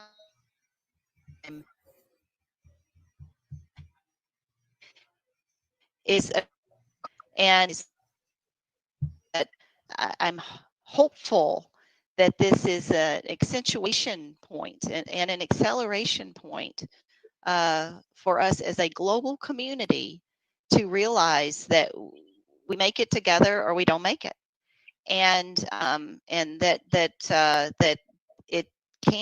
we can find ways to move forward. And it won't be the first time in the world that took, or in history, that it took a common enemy to bring disparate groups together. In this particular case, our common enemy is a pandemic. So I am very hopeful that this can help mend some of the divides and some of the challenges that we've had in being able to move forward on some of these global goals that have been identified. I also believe that the technology piece and the acceleration of that can enable much of what needs to be done. I would not, even though it seems like it's not that far away, when we as a race come together and bring our best minds and technology all together, it's extraordinary how quickly we can create change. I think the last thing, and this is true for companies and people at this point, we have to make sure that we're not using our time, energy, effort, and heart to attempt to recreate what was. The world will be different. This will be a moment, I believe, where it's a marker in time. And, I've lived through a few generational markers in time where everyone knows where you were on this day when such and such happened, and nothing was the same after that moment in time. And I believe that this situation will be one of those markers in time. It becomes critical to lean into what will be the new.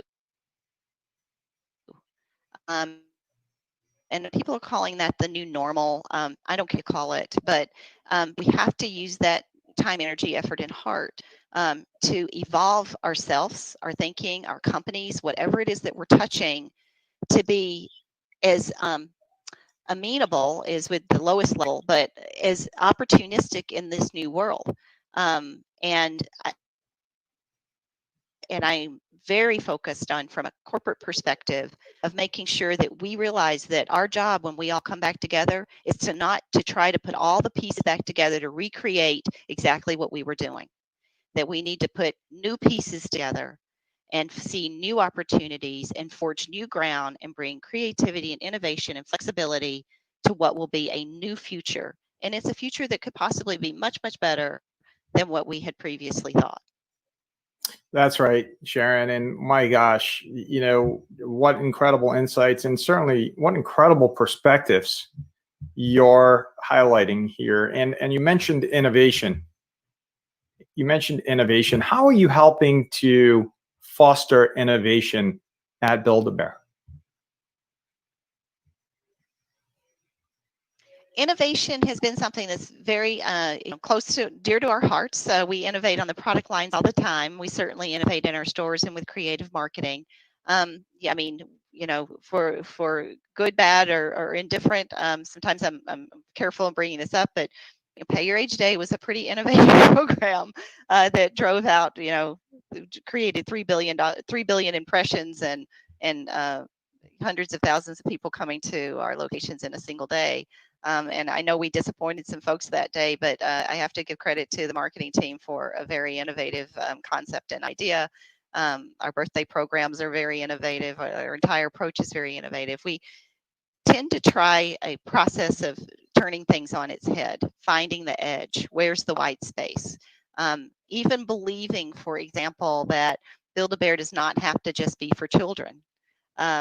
We've driven our sales for 12 plus and 14 plus consumers to be over 25% of our total business by looking at this in an innovative way. And recognizing that we have opportunities beyond the status quo. I give the team a lot of credit on recognizing that we don't have to just be in malls, that we can partner with people like Carnival Cruise Lines, which, by the way, is very challenged right now, but I believe very strongly in their future. And some innovative places that Build-A-Bear can create that memory, and combining and partnering where with tourist locations where that heightened memory making moment makes Build-A-Bear that much more poignant. So I believe that we have a lot of opportunity in front of us. And as you know, we even have Build-A-Bear Radio, which has been a great innovation for us as well, a great communication point for us. and it's in partnership with iHeartRadio. During the pandemic, we also launched something called Workshop Wednesdays, which was just all about being of service to our guests and our fans, packed full of songs and entertainment and creative ideas and do-it-yourself concepts, just to be there for people. Incredible. You know, it's another component of leadership that you just highlighted. And I wanted to zero in on another area, which is cross-sector collaboration. I know there are many, but what is one example of that cross-sector piece that you have created that can serve as a model for organizations? We've reached out, as I noted, to a number of what would be considered tourist partners, and have started to create great relationships, whether it's Carnival Cruise Line or Great Wolf Lodge. And we've also partnered with Walmart, which, in some cases you would say it's a retailer partnering with a retailer. Walmart is an incredible partner for us. We run our stores inside of 22 different Walmarts. It's a symbiotic in many ways.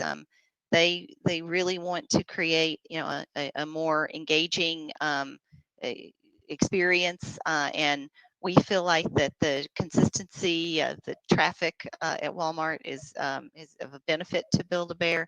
It's a slightly different process, but it delivers all the same steps that you would have at any Build-A-Bear, and we're looking forward to continuing those types of what would have been considered in the past very odd, almost certainly different types of relationships.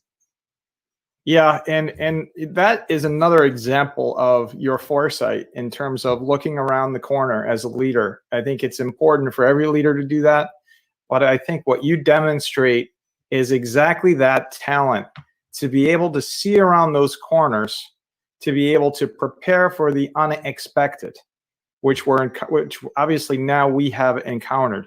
And having these relationships and these partnerships is, and you've talked about this. So pre-pandemic, you were talking about the importance of partnerships, the importance of cross-sector collaboration, the importance of leadership, the importance of empathy, and all of the other elements that you feel are really important in terms of all leaders encompassing and sort of embracing that type of leadership style. Because you know what, when you don't have those partnerships in place and you hit a road bump, whatever it is, you have no idea what the capacity is of others to work together. Like you mentioned several organizations like the cruise industry.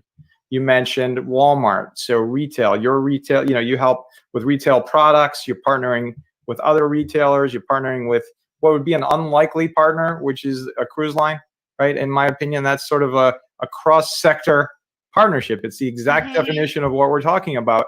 And unlike, anything else, if you have these relationships as a CEO, I believe partnerships is part of your job description. And you've embraced it and you've led on that issue on so many different levels. So when the pandemic hit, you were able to pick up the phone, I imagine, and call all sorts of people, from suppliers to retailers to even competitors, perhaps, to talk about ways to collaborate, because you understood who they were, they knew you, you knew them. And that's the essence of leadership that I think is so fundamental. Now, shifting a bit, how do you see technology and innovation playing a role in helping to achieve those global goals that we've talked about so much by 2030? Yeah. Well, first, I did want to go back and revisit your question on innovation, about how we drive innovation, because it may be some insights on, our thinking on how we create innovation, even as we drive toward those goals. Sure. I think one of the things that we do at Build-A-Bear, and one of the things that I try to encourage is, you're right. Look, we all are trying to look around corners, and sometimes we just get it wrong. You have to have that latitude to allow people to bring these interesting ideas to the table, and you have to give people that permission to occasionally not be right, and you take that calculated risk and And if we were all on board and it was strategic within the framework, it was just a tactic that didn't work out, then we all move on. You say, what did we learn? Let's stop quickly and let's move on. And if you don't create that type of environment, people will stop bringing you new ideas.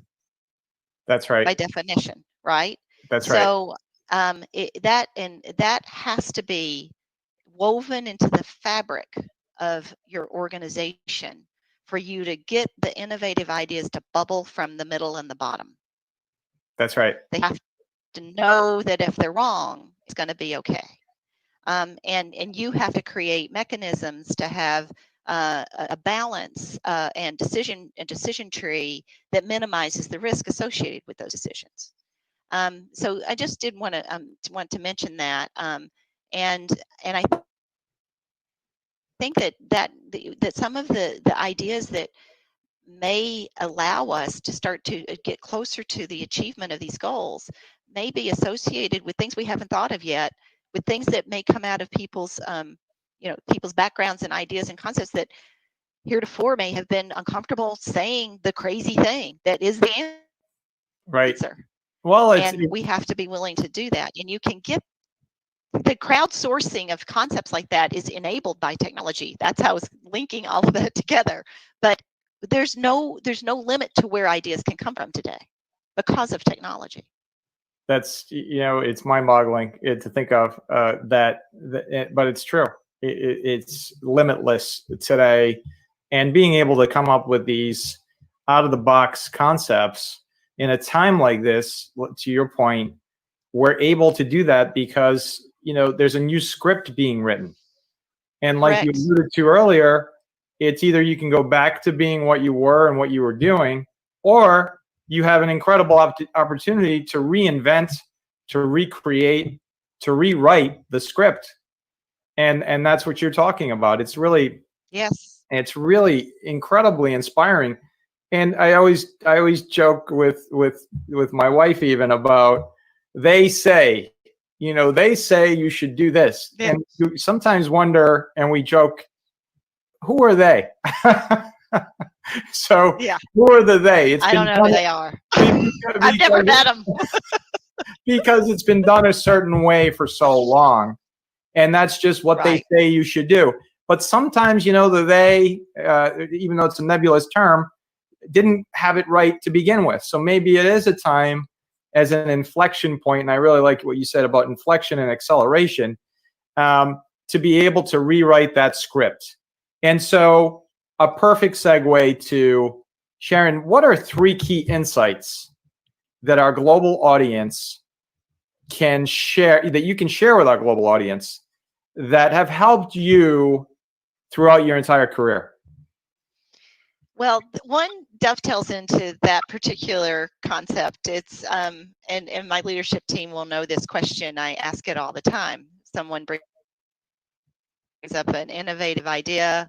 Usually, well, one, you have to be okay with a little bit of conflict in your leadership team, as long as there's rules around the conflict, mutual respect, fact-based arguments, things like that. But my question usually after it gets batted around a little bit is, what's the worst thing that could happen? What's the worst thing that can happen if we try this innovative idea? That's that idea about, you do have this way to mitigate risk, and you calculate it, and you do the financials, and you run models and this, that, and the other. But sometimes that first instinct on what is the worst thing that can happen if we just flip that switch, or change this thing, or took out that process, or stop printing that report, what's the worst thing that could happen? Right. And well, so if you kind of, it's usually not that bad. And so you work your way through that, and you end up making some choices that help simplify and and help make the business less complex. And a lot of times we just do things as a leadership team like that, and we don't even say anything, and we'll say, we'll see if somebody notices that we stopped doing that. And it just made the business a lot less complex to do. So, That's right. So that's one. And I, not only in the smallest decisions, but in some of the largest decisions that I've made in my career. Moving to New York from early in my career was what's the worst thing that can happen? Well, I fail miserably, you know, so I fail miserably. What's the worst thing that can happen? Well, I pack up and I move home. Yeah. Well, that's not so bad. Yeah. It's like I'm right back where I was. So let's go, you know, and it didn't work out that way. I was successful and ended up going to Columbia and having a really fun career. So it's, you know, sometimes you create, I guess the net is, sometimes you create a vast array of complicated, scary reasons why not. Right. Right. Exactly. And most of the time, all of those why nots are not scary at all. And all you really needed was the one great big reason why. At least clear the plate to see the reason why for a moment.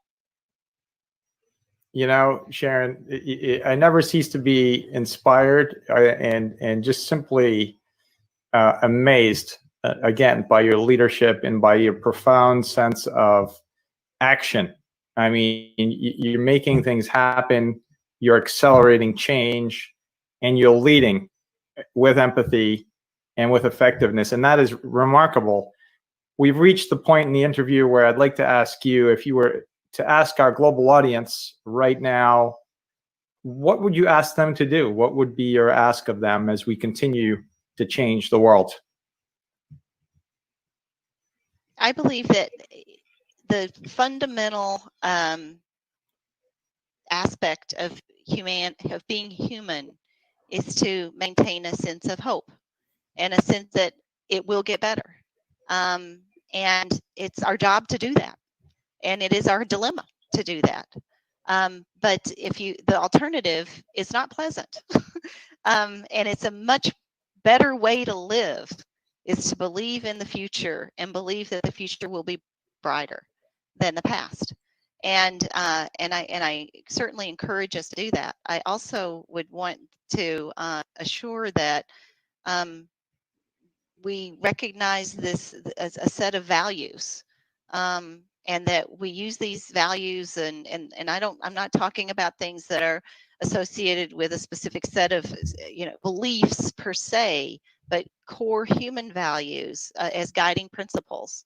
And when we have these guiding principles, the decisions in the tough times and the decisions in the easy times are just simpler.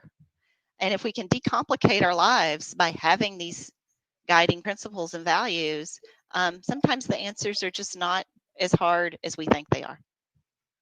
Sharon Price John, leadership, inspiring. Thank you so much for your incredible insights and for your uplifting, forward-leaning conversation with me today here on Ideagen TV. We can't thank you enough. And I know our global audience will take away so many lessons as they help to lead their organizations in their communities, towns, and countries across the planet. Sharon Price John, CEO, Build-A-Bear. How can folks find out more about your work at Build-A-Bear? You can always visit us at buildabear.com. Build Get yourself a furry friend. Buildabear.com. It's a great time to go online to buildabear.com. Everyone needs a fuzzy hug these days. That's right. That's a perfect note to end this incredible interview on. Sharon Price John, CEO, Build-A-Bear. Thank you again. Thank you so much, George. It's a pleasure.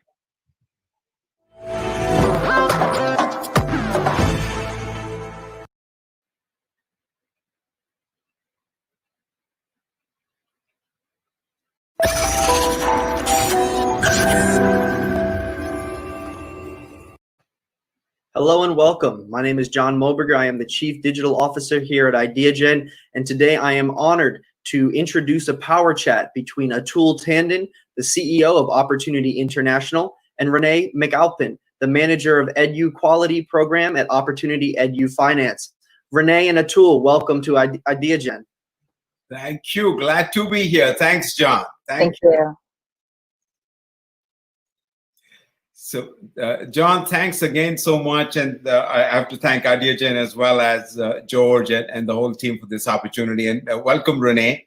to this conversation. So excited to have you with us. And we want to talk today about what to us, and I know for millions of school-going children across the developing world, has probably been one of the most remarkable innovations in the last decade, which is bringing quality, affordable education right at their doorstep. Right, and I'm reminded, Renee, even today, after all these efforts, about 263 million children who should be in school across the world, principally in the developing world, are not in school.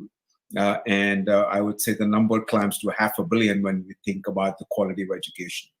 So, and we being a financial services nonprofit, our focus has been on livelihoods. It kind of stumbled into this because our clients were starting businesses, starting to earn good earnings, improve their livelihoods. They wanted good education for their children, and there wasn't that available. So opportunity stepped into that, and now I think 10 years later, Renee, it's really been remarkable. 23 countries, 6.5 million children who have been benefited by these programs, right? Close to 500,000 loans, almost 15,400 schools being funded. It's really been a problem of the greatest untold stories of development aid to the most needy, and the ones who have the most future ahead of them, right? So the question that I have first for you, why should people care that children get educated, especially poor children get educated? What difference does it make? No, absolutely. Great question. We know education is the backbone to a lot of lifelong success. We know that a mother who knows how to read, her children are less likely to have better opportunities, lifelong opportunities. We know that human capital and education is the backbone to developing a society and economic opportunity for everyone. Education cuts across all sectors and is an equalizer and creates opportunity for everyone. And so it's massively important in crises as well as what we're seeing and facing now, ever so more important. Thanks, Renee. Thanks so much. Now, I am going to digress a bit, right, from the questions, because I want the audience to get to know you first. Before they hear you, because I met you first in Kampala, right? We were visiting our school programs there, and you were in Kampala leading your team, providing, and we'll talk more about it, improving education quality in schools and slums in Kampala. Well, how did you get there? What led you to this life? First of all, tell us about Renee. I mean, it was so, I still am so excited, and I know you were stranded like the rest of us in the US right now. But how did you get to Kampala, and what got you excited about this work? Yeah, no, great question. Yeah, I mean, education has always been something that I cared very much about. It's something that's given me opportunities that are far beyond anything I thought I would be doing when I was a kid. Being able to see the world and using that as a foundation to catalyze, my dreams. And seeing that was something that I wanted to invest in for others. I didn't feel good about taking advantage of these opportunities unless I saw that same thing for everyone else. And, I started, I've always been service oriented, and I ended up actually falling into an opportunity with the United States Peace Corps. I joined the United States Peace Corps because I wanted to serve. And I was assigned an education role. And that's when I directed my, efforts to education after really, really diving in and seeing what the need was, and seeing that I, had the ability to have an impact in that space. So ever since then, kind of, taking that same trajectory through the global education sector to find where I had the greatest value add based on my skills and, what I was able to do. So I've worked a bit, as a teacher. I was, working with, large scale programs, working on strategy for implementation, how to reach, the bottom of the pyramid, work at the policy level. So a bit more macro. How can we have an impact on policy to ensure quality education is delivered to everyone? And now finding myself here mixing a little bit of everything that I've done to really find a way to really develop a program with the greatest amount of impact in an area where there's still a lot of need. And so about 2.5 years ago, joined this program, found myself in Kampala, helping Andrew McCusker, the head of EduFinance, scale this program across now where we see 8 countries across Latin America, Africa, and Asia. Thanks, Renee. What a story. Even I really am. It's been quite exciting to partner with you, get to good know you and see your work. Tell us about, okay, we talk about, it's almost 15,400 schools, right? Millions of children being educated and have been educated.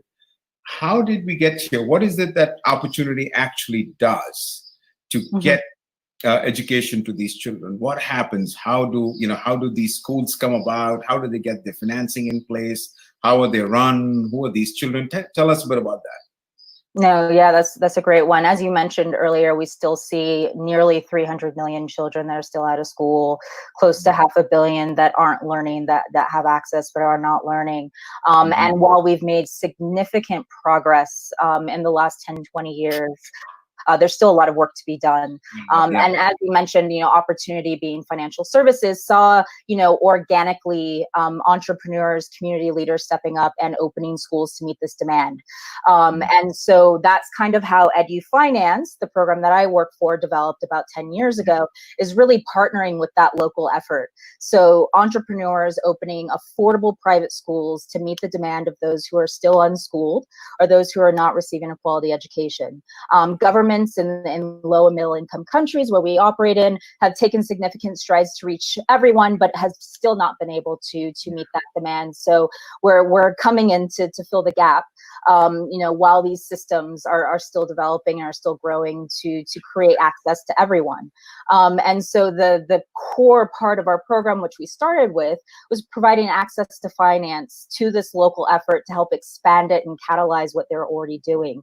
So we work currently, we started with one financial institution. Now we're working with 58 across 23 countries, providing support to develop, financial products that are geared to the education sector, helping support with market analysis and training to financial institutions so that they can better serve this affordable private school sector that is really, in many countries where we operate, serving upwards of 50% of school-going children. Yeah, thanks for that. Yeah, I remember, Renee, this was in my travels. I was in Ghana, in a suburb of Accra called Tema, right? One of the major universities within the University of Ghana is based there.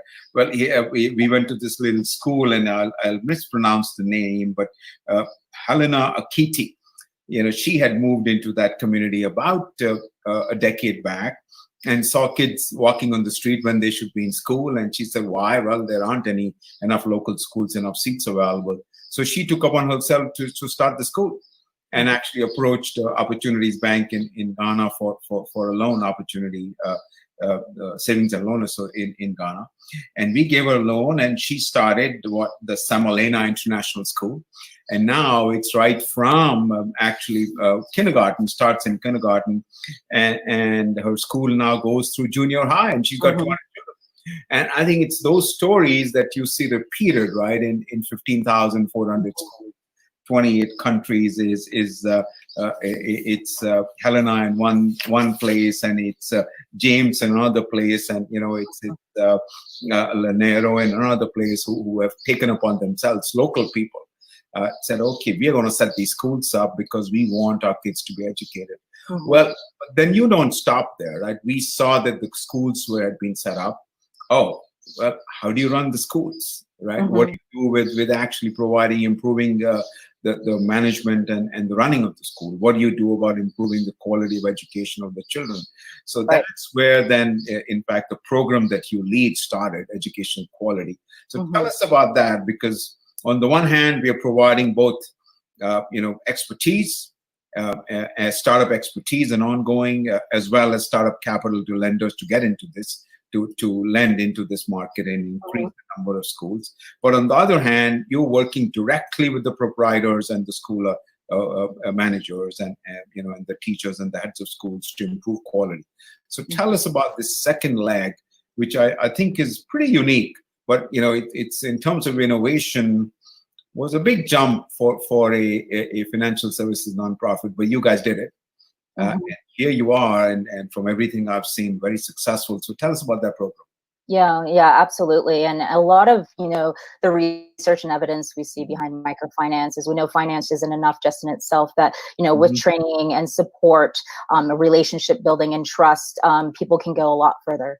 And so, we entered the finance sectors. That was very natural and organic for us, and then started to see, that it's not just enough to provide finance, that we also need to make sure that the schools are actually providing a quality education. So Helena from Ghana, that she gets the support she needs to know how to run a successful school business, knows how to recruit the right type of teaching staff and to support them in their professional development, so that children, are able to achieve the learning outcomes that they need to move on in life and be successful. So the education quality program, as you mentioned, that I'm working on, we have about 40 people on our team across multiple countries and continents, and we provide the non-financial services directly to the schools who are borrowing from our partner financial institutions. And what we know, we work with two stakeholder groups specifically, and that's the school owner and the teachers. And what we know about the school owners in our program is they come from a diversity of backgrounds.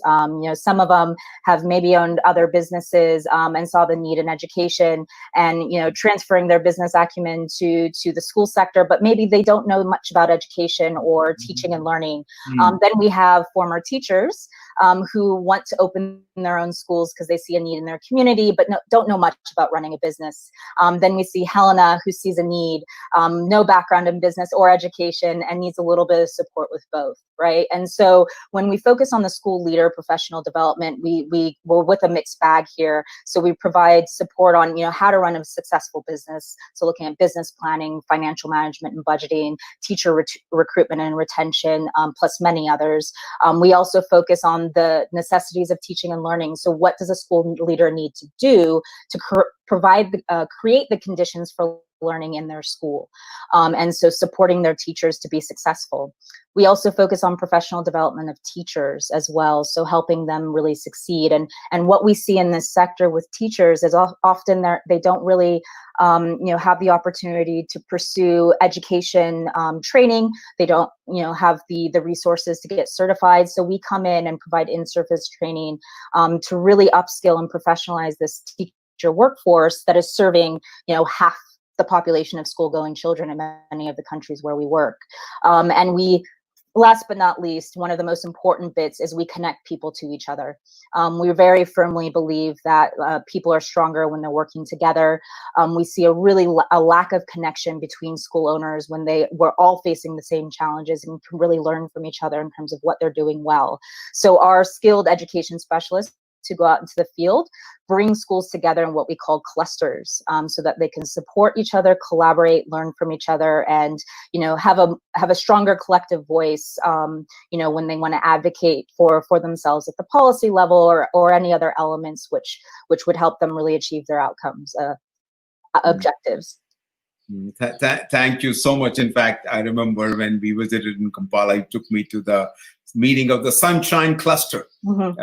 I remember in a slum in Kampala, and we walked in there, and obviously it was a building with a tin roof, and I didn't tell you then, but it reminded me of my own school when I was going to school in India, in a very remote part of the country. Same tin roof, and here we are. Right, I walk in there, and my mind's thinking about my own school experience, and the head of school, they were having the meeting. I remember. Rene in what he called his computer lab, and his library, both, right, in the room there. About 7-8 of your school proprietors were there. You were there, and your local staff member. His entire computer lab consisted of 4 broken laptops. Right? I think we have more working laptops in my home. And the library, I'm going to turn, his entire school library was the size of one of the shelves of my own bookshelf. And he was so proud.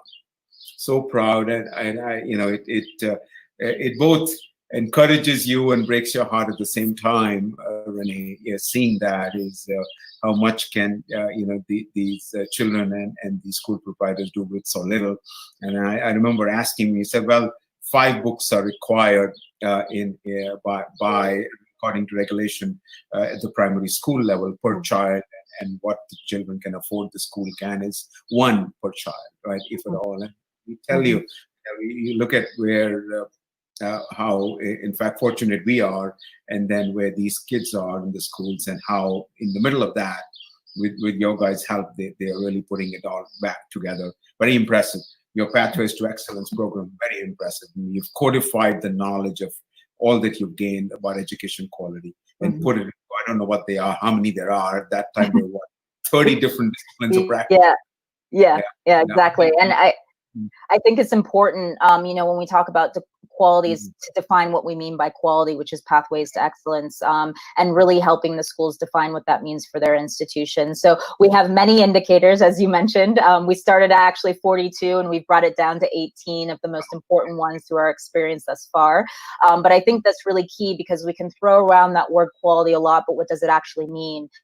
And actually, with the advent of the Sustainable Development Goals, that was a big push, moving from access to quality and defining what we mean about quality, setting global standards and, you know, local standards at the micro levels, so that schools can actually implement and actually make it achievable.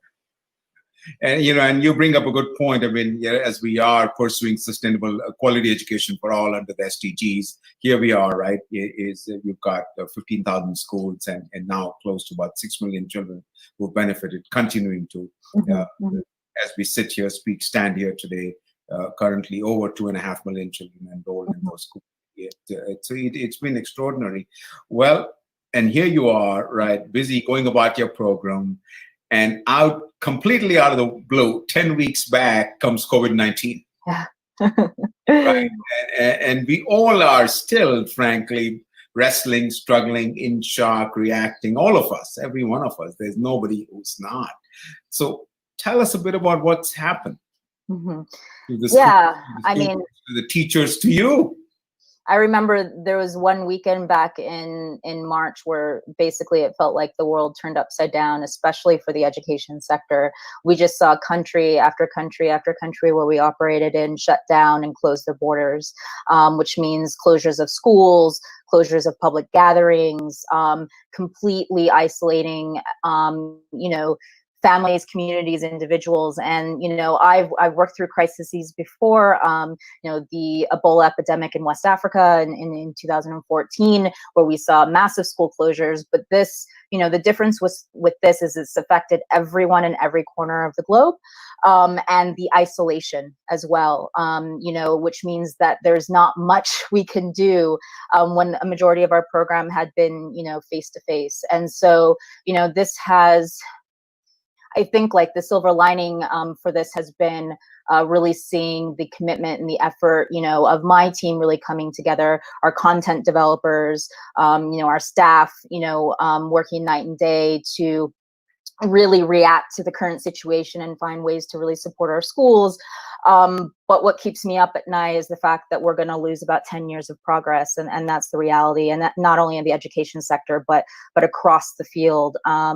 And, you know, everything's going to be affected, and it's going to be incredibly complex for us to address the challenges given the spillover effects and everything else, right? So, you know, we keep hearing about schools reopening, are dependent on so many other sectors as well. You know, public transportation has to reopen for a lot of kids to get back to school. And so there has to be immense of coordination. And so that's what keeps me up at night. What keeps me going is just the dedicated team and staff, our schools as well, that are, you know, looking for solutions. So yeah, our world did turn upside down on March 16th, for me specifically, when we saw about, you know, 90% of the world's schools shut down. It's been quite an extraordinary journey the last 10 weeks. It doesn't seem like 10 weeks. It seems much longer. And, you know, we have more like 10 years. I really am. I take stock of this, and we're standing here talking here, and over the last 10 weeks across our entire network, you've got a loan moratoria so that our school proprietors don't have to worry about repaying the loans, right? We put that in place, made sure that their lines of credit are available, so what funding they need to keep the schools running.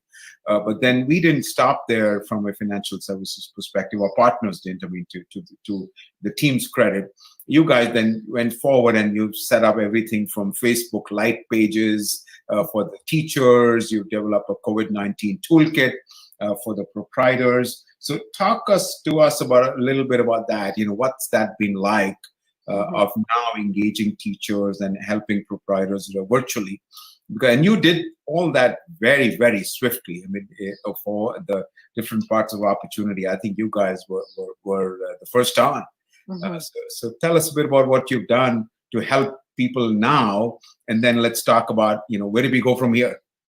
Yeah, no, absolutely. And we normally on a normal day, and who knows if we'll get back to that exactly, that normalcy that we used to know, but we deliver an incredibly holistic program across many different sectors, and it's mostly delivered in person. And we knew that was no longer going to be possible, so we went back immediately, had a couple task force and rapid response meetings in terms of what are going to be the immediate needs of our partners, both our financial institution partners and our school partners. And we boiled it down to some very specific areas and started rapidly developing bite-sized pieces of content that we could deliver on multiple channels immediately, both to financial institutions and to our school owners. And so this is related to business planning and financial management in a crisis, staff retention, so ensuring that you're able to maintain those relationships so the teachers come back, and also the customer base, which is parents and students. So how to continue engagement and learning and ensure that the students come back to school. I think the most devastating piece of this, the most devastating outcomes of COVID would be that children don't go back to school and schools don't reopen. And that's like the main two things that we're trying to address with our COVID response. So our team came together and completely did a 180 shift in terms of how we engage, and using our relationships and the trust that we had built over the last several years with all of our partners and the channels that we had developed as well. So using every form of technology that we could, coming all the way from Facebook to SMS and one-on-one phone calls, to support them, even if it means just sitting there and listening to what they're facing that day. Because at the end of the day, that might be enough just to get them through, right? But also thinking about, what does your cash runway look like? Let's keep your business open. What's your next 3 months, 6 months, 12 months look like? What can you do? And then with that information, what kind of conversation do you need to have with your staff and your teachers? And then what conversation do you need to have with parents, right? And right now, everyone's facing challenges. Families have lost their jobs, right?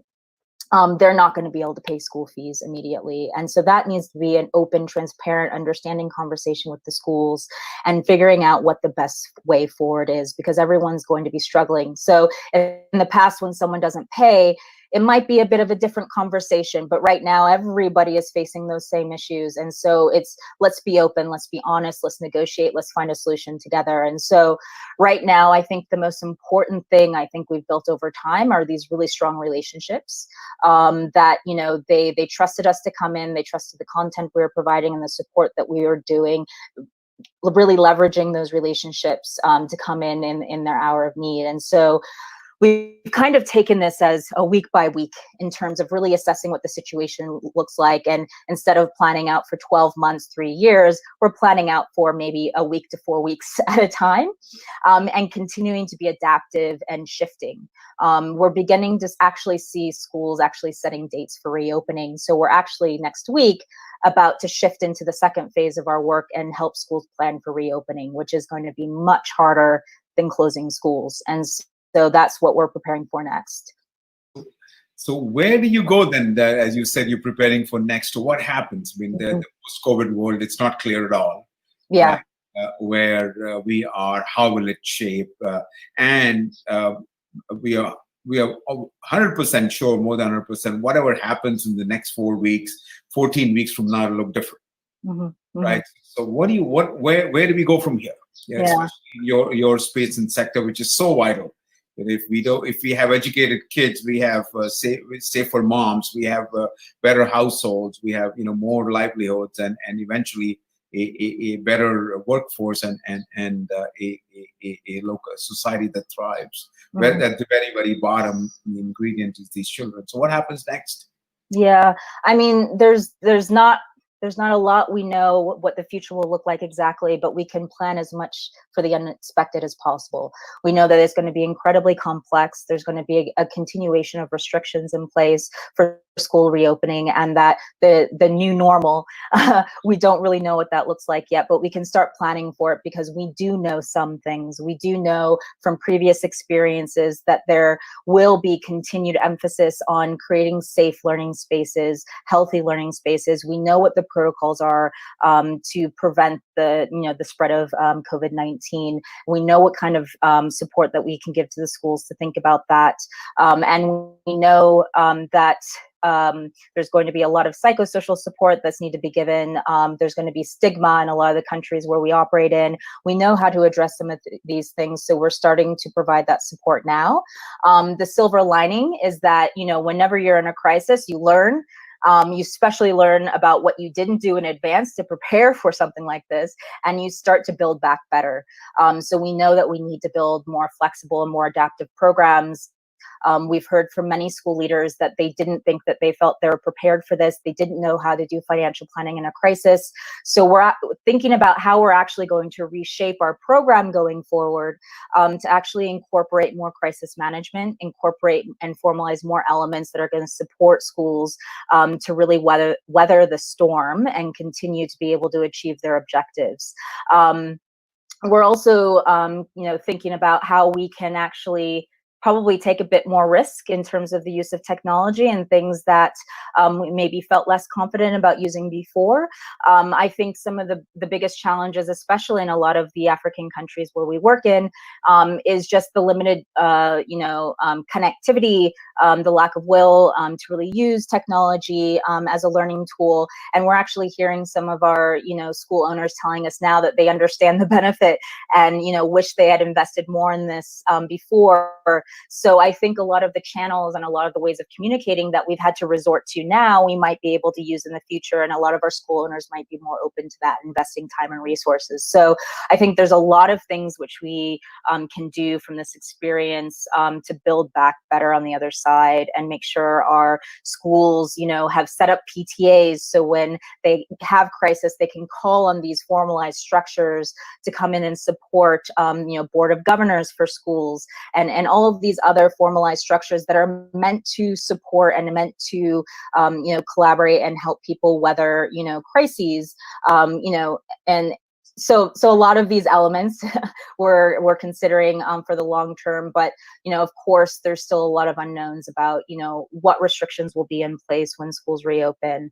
What some of those things will look like will be very, very different in every single country. So again, we're planning for the next few weeks, and then after that we'll plan for the next few weeks, and then hope that things begin to normalize after some time. I think the one thing that gets me through this personally is thinking that this is temporary and things will change and there will be a new way of working that we can plan better for. You're so right. I mean, I'm standing here listening to what you have to say, and what strikes me is what the team's done is take the basic ingredient which we've known for eons doesn't change is trusted relationships. That you guys have built, and knowledge that has come from the street, right? I mean, you're in there on what I call the coalface, but at the same time, in this tremendously pressure cooker environment, you took processes that we'd evolved of quality improvement over years, and telescope them down into weeks of innovation, right? I mean, and you could do that because of who you guys are. So wow, I mean, hats off. You've taken relationships, you've taken your deep expertise, you've taken your own passion and commitment, and then you've brought in everybody from Silicon Valley to Main Street banks, and got them to focus on one single thing, which is how do you improve, how do you now get schools to survive, right? I hats off. I mean, wow, we're talking about innovation that helps build SDGs, and talk about innovating in the COVID-19 pressure cooker. Welcome to the age of coronavirus. COVID-19 pressure cooker. I like that one. I haven't heard that one yet. We've heard a lot of terms, unprecedented, uncertainty, new normal, but I like COVID-19 pressure cooker because I think it really talks to, what I've seen, especially with our team. And, I think this opens us up to an immense opportunity is the silver lining here, and how we really leverage that and try to create something that's better on the other side of this, I think is incredibly important. Yeah, and you're so right. Is what are the best ideas that come out of the new ideas? Because that's how it's not just that's how people how we move forward. Is in the tremendous pressure cooker environments, the best ideas come, and then you get to sift them one way or the other very, very rapidly, and off you go. And in fact, even your Facebook Live page for educators, well, that wouldn't have been something we normally did because we deliver our expertise in person. Yeah. And now you got educators from different countries partnering. Well, we never thought about that. How cool is that of an idea? So it's one of those, you kind of look at that and say, wow, we came out of this, but now we're stronger. In all this, though, I think the common thread, Renee, for us has been, and this goes back to our founding 50 years back, with a local partnership. Right, and we started as a local partnership between a group of visiting businessmen from of all places, Chicago, Illinois, in at that time a remote town called Cali, Columbia, with a local church. Having a guy sitting on the street selling spices get a loan, and here we are, 17 million clients, 50 years, and billions of dollars, and now 6.8 million children in schools later. So the power of partnership has always powered us and has, I believe, frankly, progressed humanity along in almost every sphere of life. If you're going to tackle these SDGs, which we are very committed to, we want to see a world where every child is able to go to school. We want to see a world where nobody goes to bed hungry. Everybody's got enough to eat. People are earning. There's nobody living on less than $2 a day or $1.97 left on the planet. Well, we know it's been set back. Because of COVID-19, we know that we'll dial back. It breaks our hearts.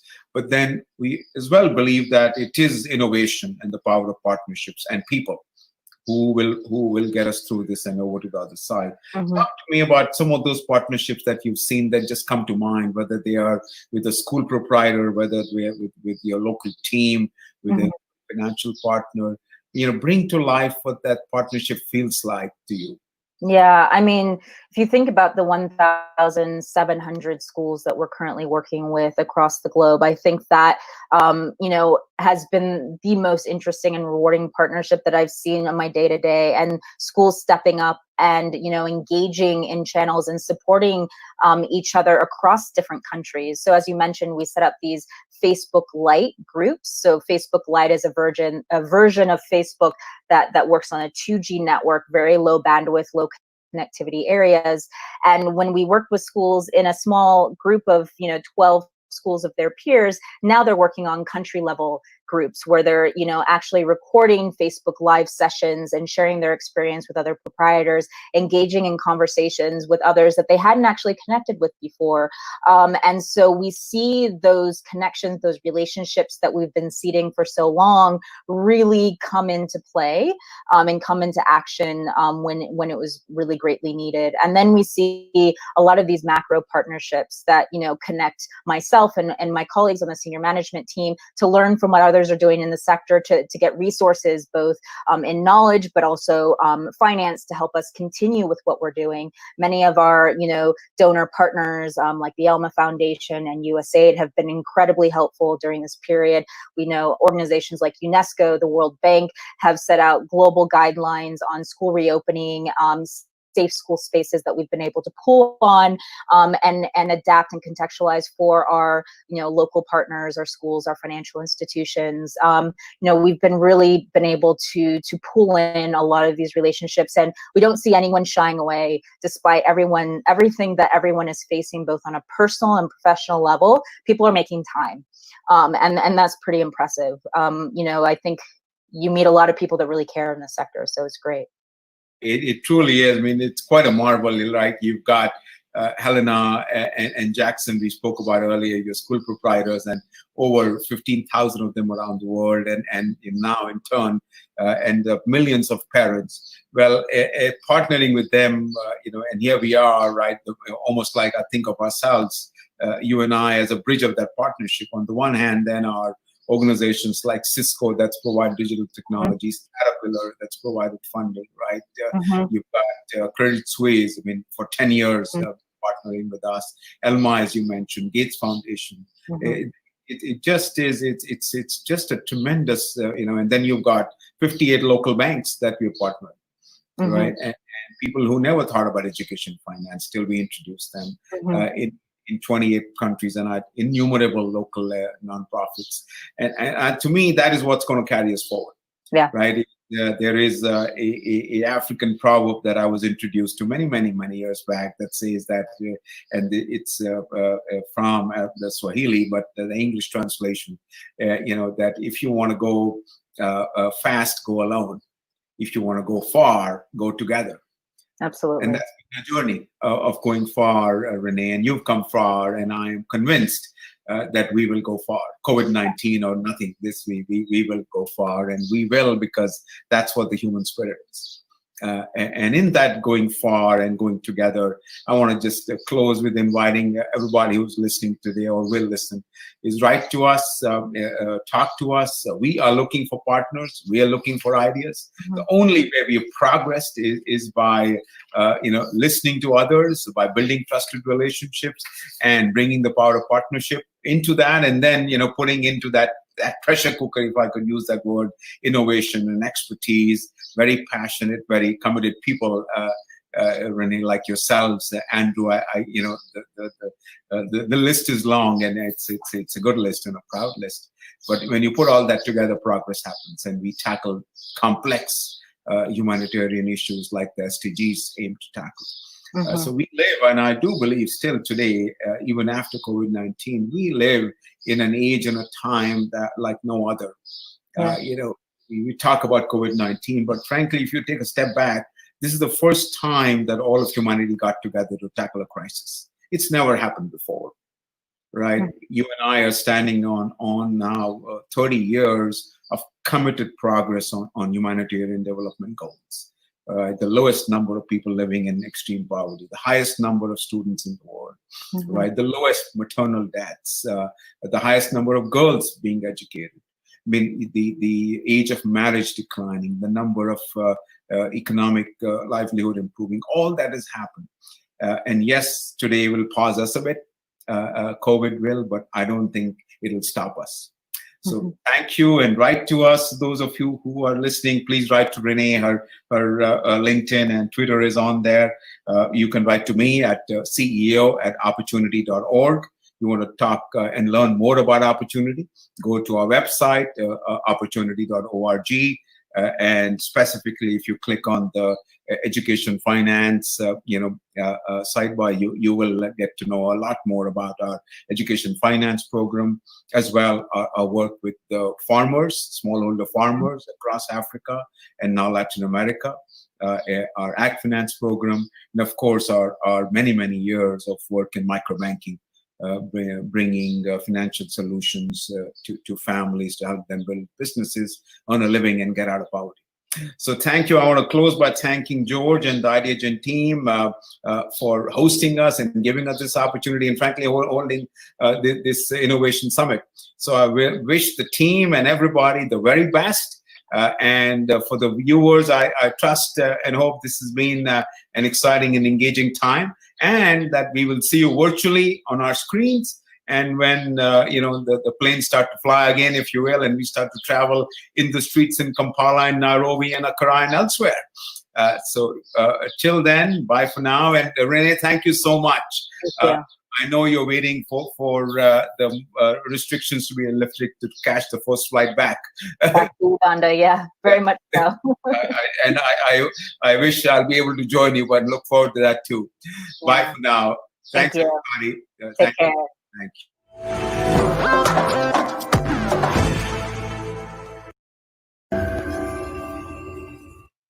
Welcome back to Ideagen TV. Today we have with us a great friend, visionary, luminary, and incredible leader, Stacy Haller, CEO of the Bright Focus Foundation. Stacy, welcome. Thank you, George. Great to see you. It's great. It really is always great to see you, Stacy, because you're at the edge, on that just incredible edge of innovation and about changing the world, right? We've watched as you have led this incredible organization to help highlight scientists, cures for some of the world's most intractable diseases. And I'm exceptionally excited today by the incredible panel that you've put together that will begin in a few moments. But I wanted to talk and just to highlight and salute you and your leadership, especially during these times across the planet with a global pandemic. Stacey. It is the most challenging time or unprecedented time that we've been in decades. And if there is a silver lining to all of this, the pandemic has put us a spotlight on science and its importance for our well-being. Having said that, I think your audience today will find this panel particularly interesting because they cross sectors in their view and their experience about science and delivery of medicine. And I hope that will shine a light for your audience on new ideas and ways that we can go about doing something to not let this pandemic be one of fear, but something that we grow out of to a better place. Yeah, Stacy, that's right. And what I absolutely enjoy, and when I've watched your leadership over the years, our former chairman emeritus, the late former Congressman Louis Stokes, was a leader, a statesman, and someone who appreciated in ways that not many people could understand the importance of cross-sector collaboration. And by the way, resilient organizations, companies, NGOs, public sector, all have one thing in common. They work across sectors. And by the way, they also develop partnerships during good times, when things are fine, so that when we have a calamity, when we have things that happen like this global pandemic, they're able to reach out to their colleagues from across sectors or even within their sector, competitors, to talk about here's capacity, here's what we can do, and being able to see around corners. You've had this uncanny ability, and I've seen it, to see around the corner, to be able to see around the corner. And that's what a visionary leader does. They're able to see around corners in a way that helps protect their organization and creates a resilient model, a business model that's resilient. And for that, I applaud you, Stacy. Thank you, George. And so we're prepared to lead into this incredible panel. I want to just say thank you. And we're all watching for this bright light, which is Bright Focus, with this incredible panel that you brought today and the inspiration that you're about to bring. Right. Thank you, George. And I look forward to continuing this dialogue after. Yeah. So we can figure out how we can put some of these ideas and talents together to make a real difference. And one final note, just for your own background, Ideagen is reaching over 7 million people with this broadcast, and just about every country on the planet. So you have a true global audience, and you're going to be reaching so many people that are looking for that inspiration. And they could not have come to a better place to hear from you and your panel. Well, George, thank you. And I would say the Bright Focus today has about 200 projects globally, with about 40 million in play that is trying to solve some of the most intractable diseases, as you mentioned. And with our population aging, with people who are 10,000 people a day turning 65, diseases that put age at risk become much more critical to address, or we'll have a different kind of pandemic as a result of these diseases. So I thank you for your leadership and for Ideagen, that's helping bring people together that wouldn't normally cross paths, so that we can find new synergies. Also important, just to mention very quickly, the 17 global goals. I carry this this little card around, and it's these 17 broad global goals, which include equity, which include the empowerment of women and girls, which include clean water, and wrapping it all together, they include goal number 17, which is global partnerships, which is what this is that you're bringing together today. And again, excited. I want to do a personal shout out to Michael Haller, who will be helping us in the future. He's been a tremendous inspiration. I know he has a relation to you, Stacy, and I wanted to give a personal shout out to Michael for all his hard work last year in Athens for our Global EU 2030 Summit, and to say that we're excited to have him work with us this summer on some other projects. Yeah, that's terrific. He's excited too. Thank you, George. Thank you, Stacy. So it is my distinct pleasure to introduce you to 4 panelists today, where we're going to talk about COVID-19 and the road from here. First is Cecilia Aradaza, who is the Executive Director for Strategy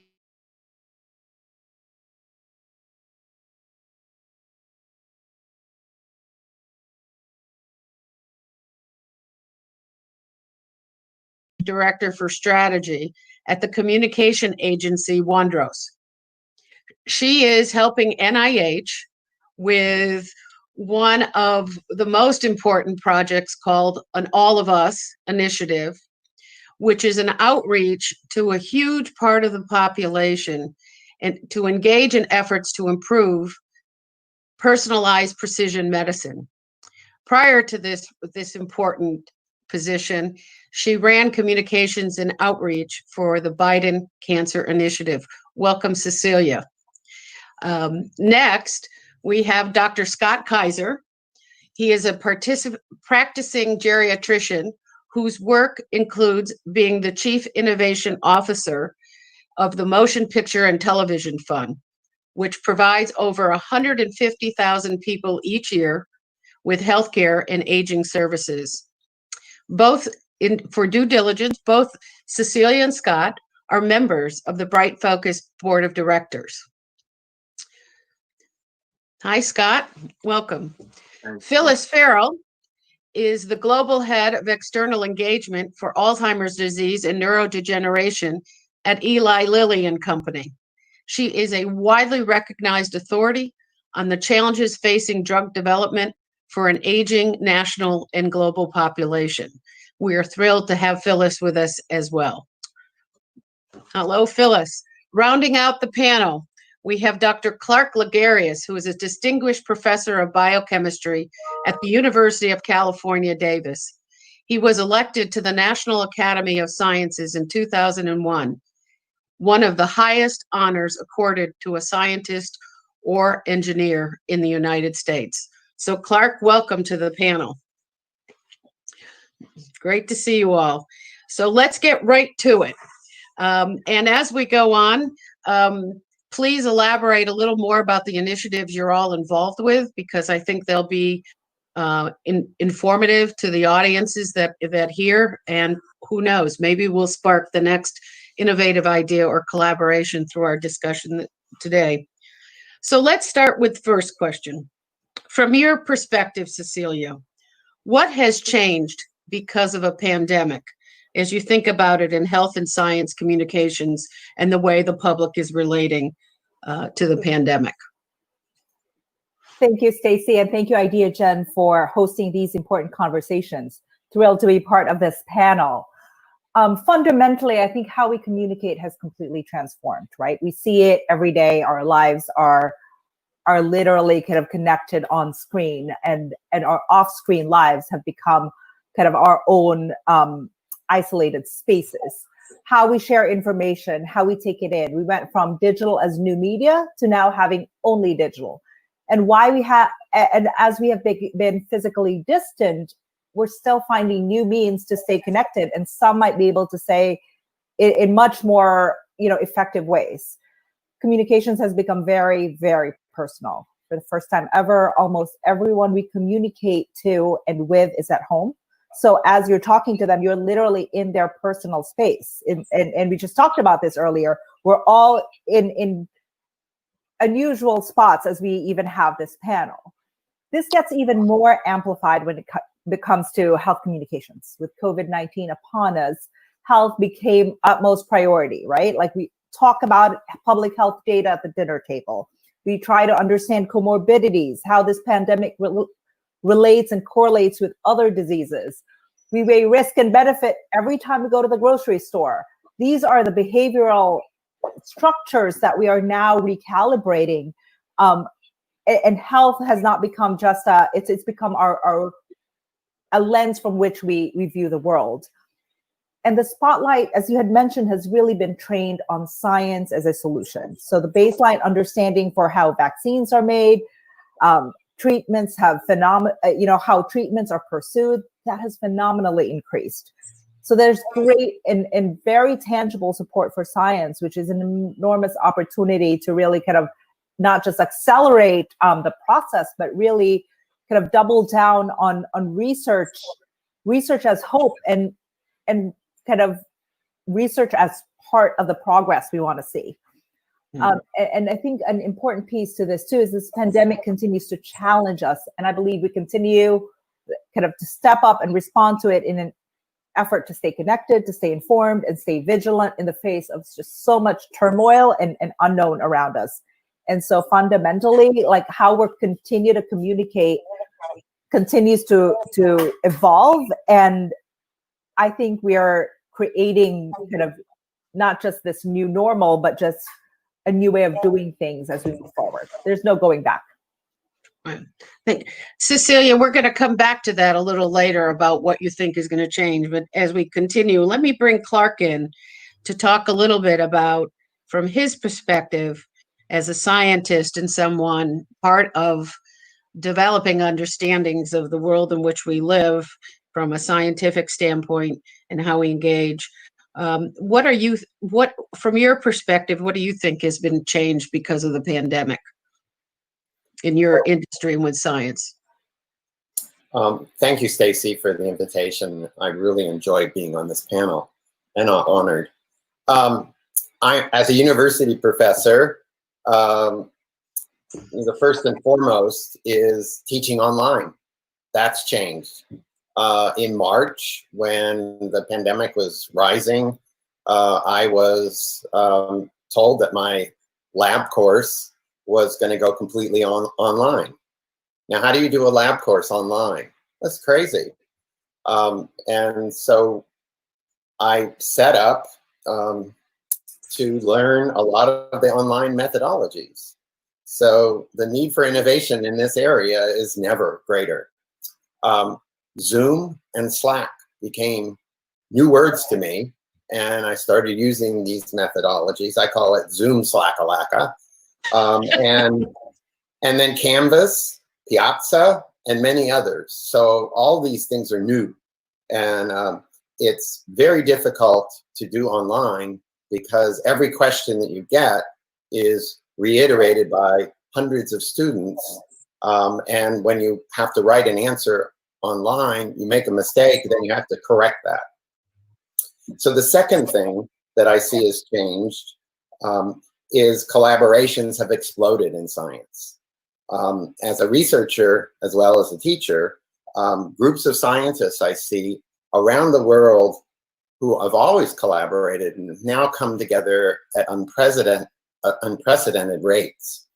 And they're throwing aside bitter rivalries to work together to solve an emerging problem that's immediate.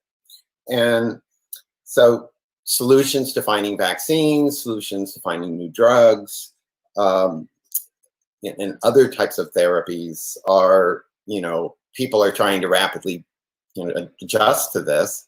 And I'm teaching a course on drug development, and the idea is to repurpose drugs that are already available for human use. Otherwise, it takes nearly 10 years to get a drug from discovery to the market. So online journals are now publishing immediately, even before peer review. So there's a journal's bioarchive, for example. People are putting out their data immediately. And this is, available to all over the world. So I see collaborations between scientists to work together and industry rising to the fore. Incredible.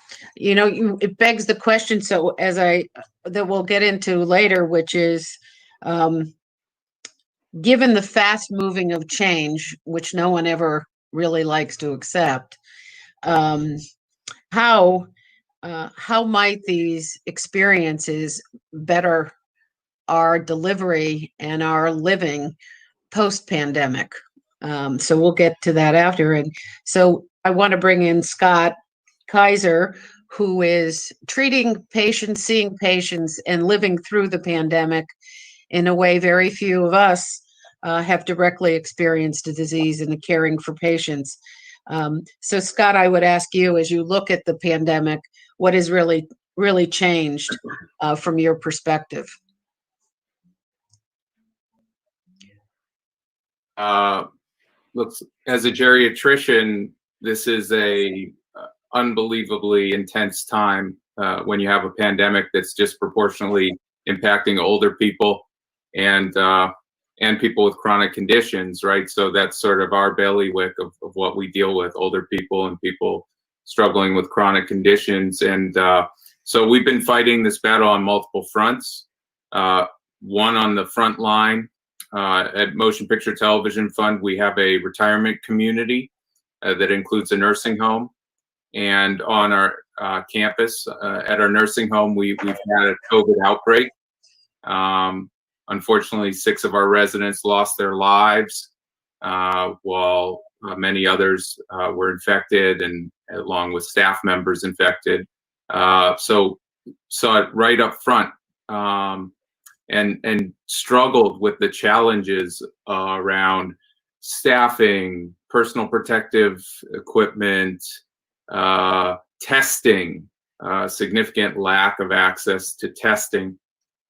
So saw that right up front, but at the same time, also dealing with the battle on other fronts. For example, even before COVID, we were dealing with the loneliness epidemic. The fact that so many people around the world, but we have a particular sort of situation in this country where people are just feeling disconnected and feeling this profound sense of loneliness, which impacts people of all ages, but certain groups are disproportionately impacted, including older people. And that feeling of disconnection, something like equivalent to thirst if you're craving fluids, or hunger if you need food sustenance. People are feeling lonely because they're, as a physiologic response to needing meaningful social connection. And it turns out that that's something that is particularly problematic for your health. People who are chronically lonely have an increased risk of health problems, functional decline, and even premature mortality. The health risk has been compared to smoking almost a pack of cigarettes a day. So even before COVID, we were dealing with this loneliness epidemic.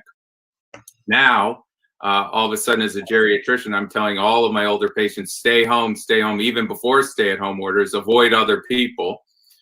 So now, whereas we had so many people who are isolated, we have, you wouldn't believe the numbers of how many seniors live alone, now completely cut off, maybe going days without talking to another person. So we've come up with all sorts of solutions to address that, to help even, as we're socially distancing, which we need to be doing to protect ourselves from the virus, even as we're doing that, working to keep people safe, connected, and even engaged, and along with that, engaged in managing their own health and well-being, which is so critical always, but particularly now. So seeing this battle on multiple fronts, I think something we'll probably come back to in this conversation is just the fault lines that this has exposed, and really gives us some clear directives for a better path forward, particularly as we move into our next normal and build things back. Thank you, Scott. Very thought-provoking, and I'd like to round out the first question with a discussion. And Phyllis, you have the advantage. We've talked a little about the communications and the science perspective and what's happening on the front line of medicine, and particularly with an aging population in there. One of the things that also often doesn't get brought in is the perspective of the industry that's trying to develop medicines to help us live longer and live better. So I would pose the question to you as well. What from your sector have you seen that's really changed with this because of this pandemic?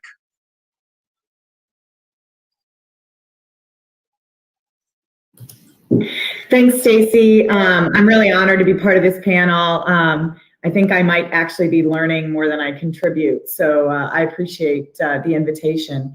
You know, I think a couple of things have happened. Cecilia already mentioned, you know, really science being at the forefront, and I think it's wonderful to see, you know, I've been in pharma 25 years now, and to really see that the whole lay community is embracing research and development, and how science is really going to be the way we get through this pandemic.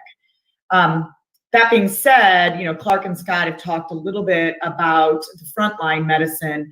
When we think about clinical trials, and specifically Alzheimer's disease research and development is where I specialize, clinical trials have been dramatically impacted because we can't always have people visiting trial sites now, especially if those trial sites were part of a hospital, place that is now providing care in the face of this pandemic. And additionally, when we think of Alzheimer's disease research and development, we've got the added challenge of we're already serving a vulnerable population. So one of the things that I think will ultimately be a benefit of what we've had to learn is, you know, necessity is the mother of invention. And we have needed to very quickly find out, how do we do some of this research more virtually? Do people really need to be at the clinical trial site in order to take a memory test? Are there some things that we can do, say, you know, blood sample collection? Can that be done in someone's home where a nurse is going to them rather than that individual being exposed by coming to a hospital or a clinical trial site? These are things we'd always wanted to do because it would reduce the burden on a clinical trial site, reduce the burden on participants, people who wanted to participate in research but maybe struggled with transportation or something along those lines. And it's really forcing us to do those things.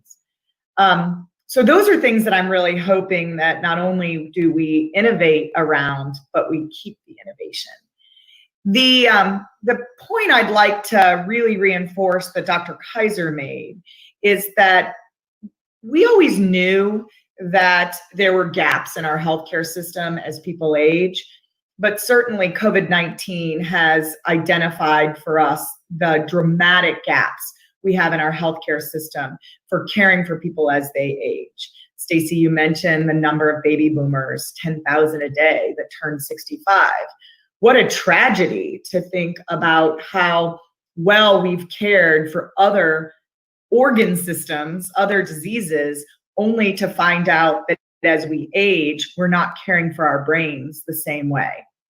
And so I think it would be a huge travesty and honestly dishonor the lives of people that were lost, family members that were lost in this pandemic, if we don't take this opportunity and make sure that we plug those gaps in the healthcare system, that we actually make sure that we're caring for people as they age. So not only are people aging, living longer, but they're living healthier, happier, longer lives.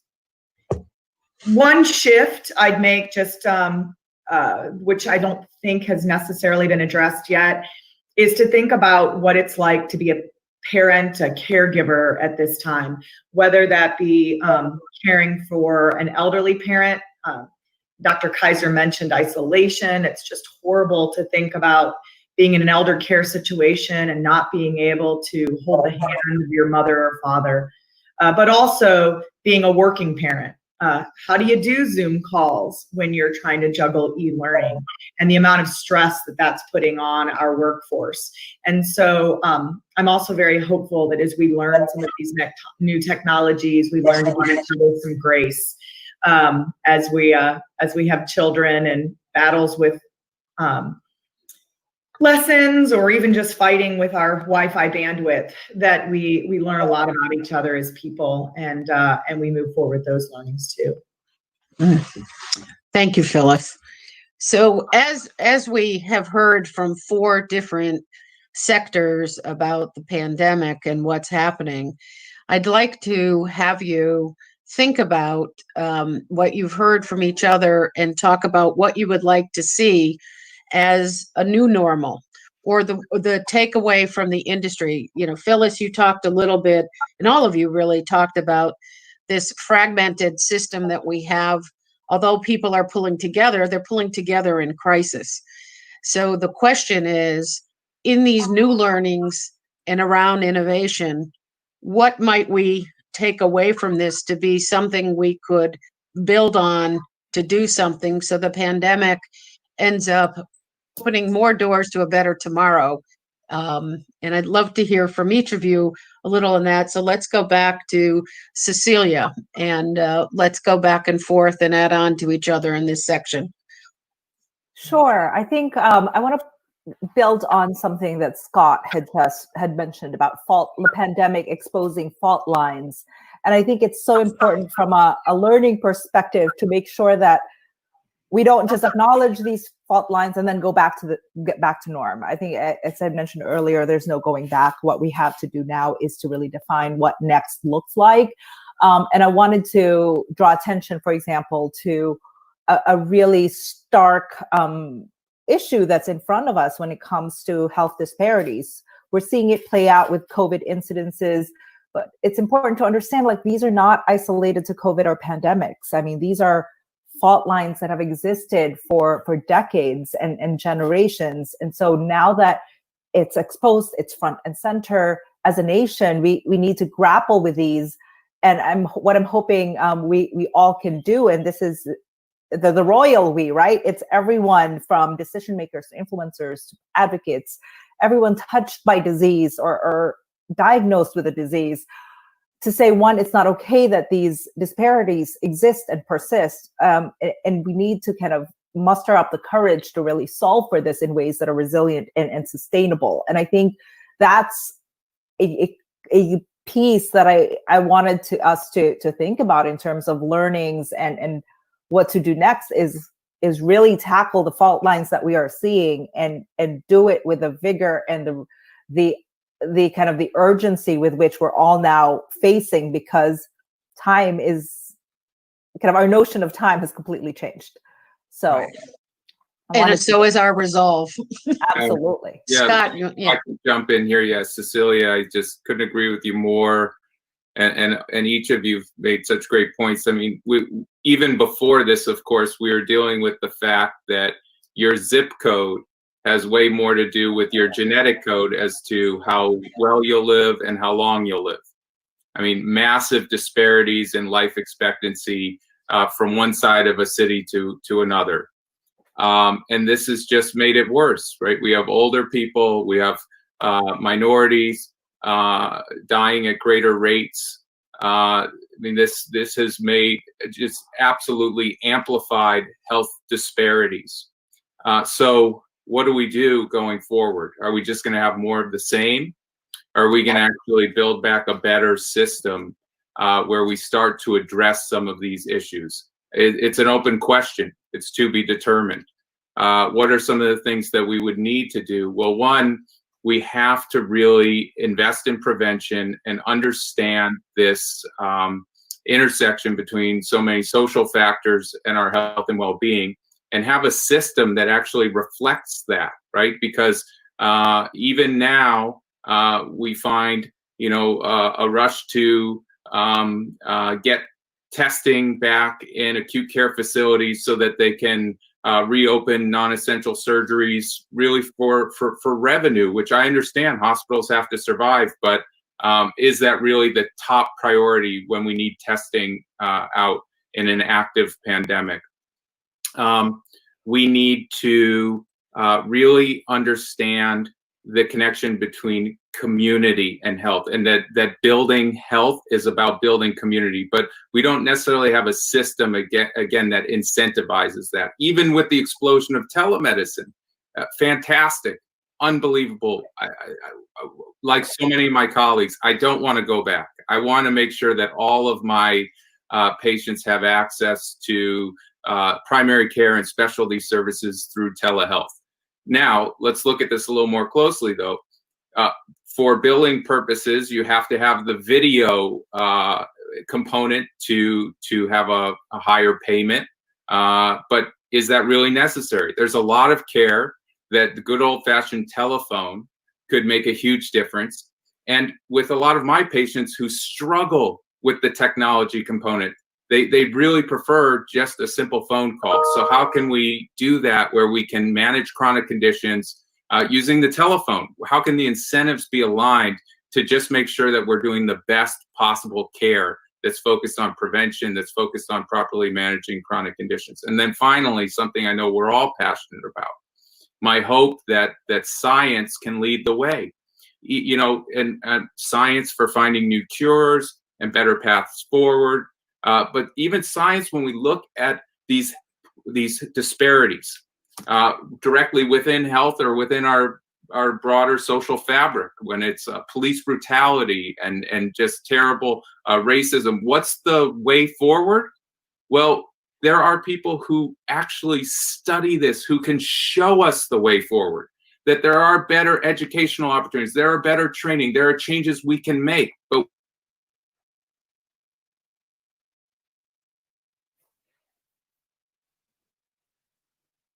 forward better.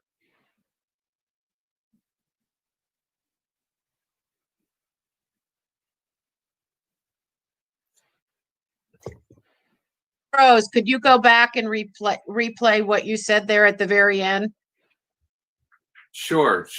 Yeah, I was just saying that, it's this next point, it's an open question. It's to be determined. But the hope for me, the hope is that we will actually turn to scientists and experts and legitimate fact-based truth for a better way forward, right?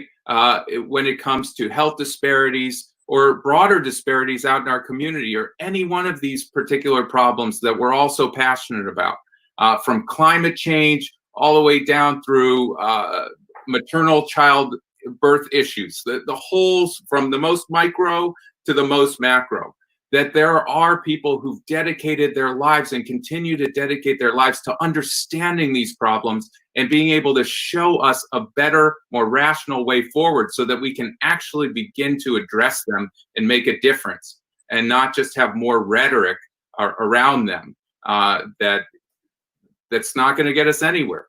We need bright minds to come together. We need to support people who are doing this hard work to actually get us out of these problems and find a better way forward so that we can build back better. Thank you.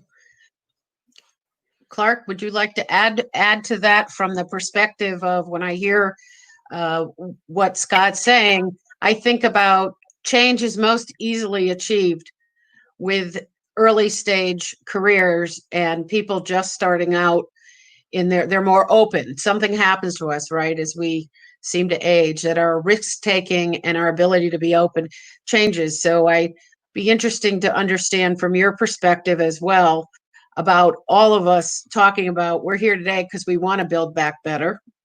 And we want to see in each of our sectors positive change and adoption to things that are really working, that I guess we're all shaking our head a little because we're saying, why did it take this to get us to move in telemedicine? Why does it take what's happening today for us to realize that we need to pull together, and working together is a much more energizing, de-isolating experience than staying the way it's always been, and to be more open to it. But it'd be great to hear from the student working with young students and their optimism and how they might be the catalyst for change more than another generation.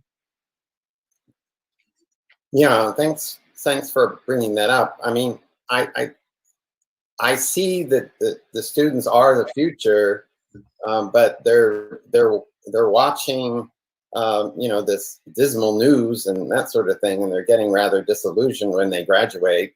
There's going to be no jobs, no places for them to go. But I see encouraging students to get in the field of science, and there's a great initiatives to get students of all backgrounds into science. And they've been turned away from science by elementary education, by teachers who don't have science educations themselves. They may be trained in education, but when it comes to science, they open up the textbook and don't know what they're talking about. And the students get this perspective of science that's really not helping them to think of that as a career. And to think of something as a career, you want to think that these are people who are respected. These are people who are working toward the public good. And all the scientists I know, that's what they are. But, we have views from various sectors of the world that scientists are evil and they have an agenda and they're working with viruses to make deadly viruses and that sort of thing.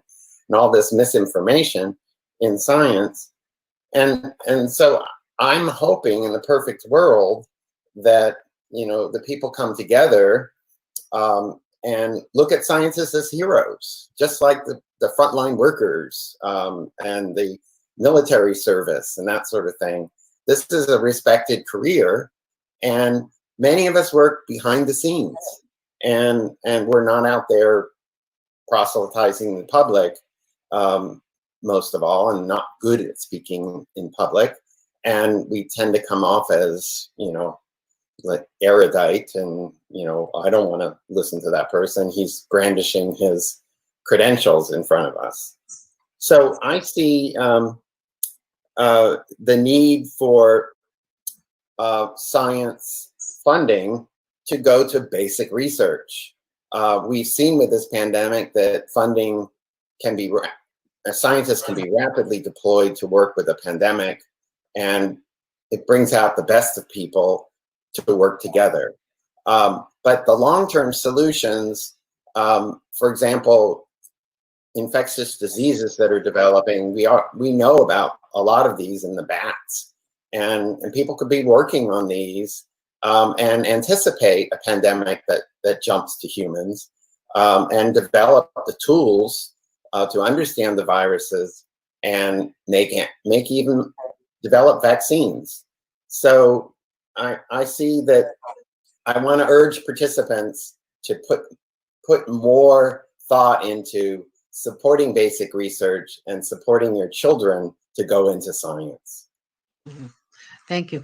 Phyllis, the area that's often the target, which is at the other end, which is making drugs or developing drugs, and why does it take so long? Particularly as it relates to clinical trials, because at the end of the day, getting a treatment to either slow or end a disease is part of what science is trying to do across the board to make our lives better. So when you think about sort of what we've been going through, what are some of the just ahas that have come away from this pandemic and all the battles we've been in to try to help different agencies and other sectors understand it doesn't have to take this long, so that we can get treatments out sooner? Any thoughts on that? Well, a couple. One is, I think, Clark mentioned kind of cross-sector collaboration. We might call it public-private collaboration as well. And I think actually in the case of Alzheimer's disease, we've really benefited from that. We really have scientists that work extremely well across the private sector and government. And I think there's lots of good examples of that.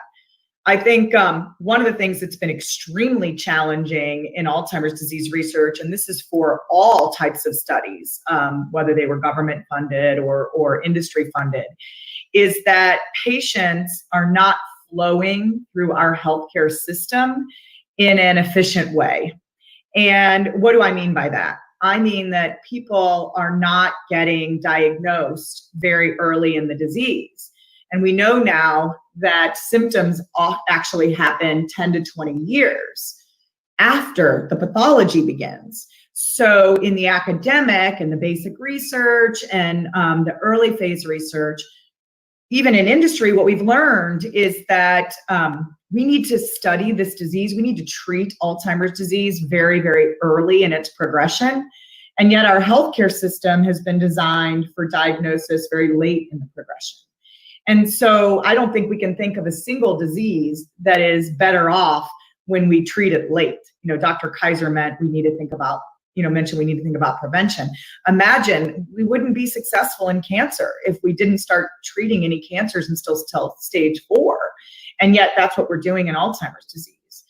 I think it becomes a real problem when we think about health disparities and the fault lines that both Cecilia and Dr. Kaiser mentioned.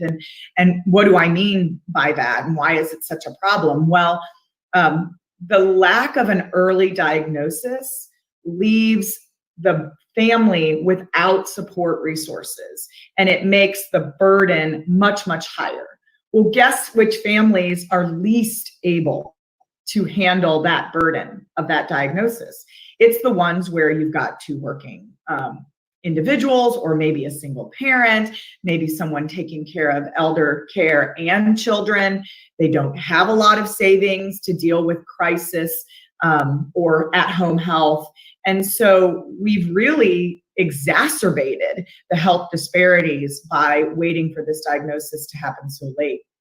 So one of my ahas, you asked the question, Stacy, I was listening to a podcast, my new thing. I walk the dogs and listen to COVID-19 podcasts. And one of the things that I'd heard was that in this pandemic, the front line is actually all of us.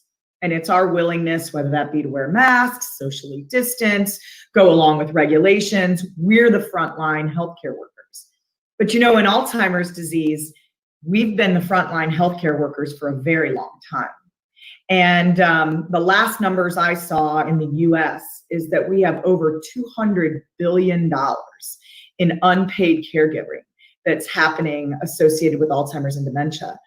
Imagine, as we're reopening our economies and trying to figure out how to fix what's happened, if that $200 billion could be in our GDP. And so I know Ideagen is all about big ideas, and I couldn't tell you that I have an exact answer about how to make that happen. But boy, if we've got the right brains in this summit to be thinking about how do we make a pivot so that we provide support to families with a timely and accurate detection and diagnosis. Let's think about brain health.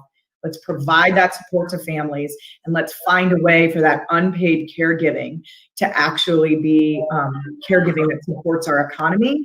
I think that'd go a big step in the right direction. Right. Absolutely. Scott. Yeah, Phyllis, you have my vote. First of all, anything, you have my vote. I couldn't agree with you more. And you said something about the early diagnosis. It's unbelievable. I don't know if people appreciate, in my practice, trying to screen and provide early diagnosis, there's actually tons of pushback from my colleagues, with this attitude, this fatalistic attitude of, well, why? What can you do about it?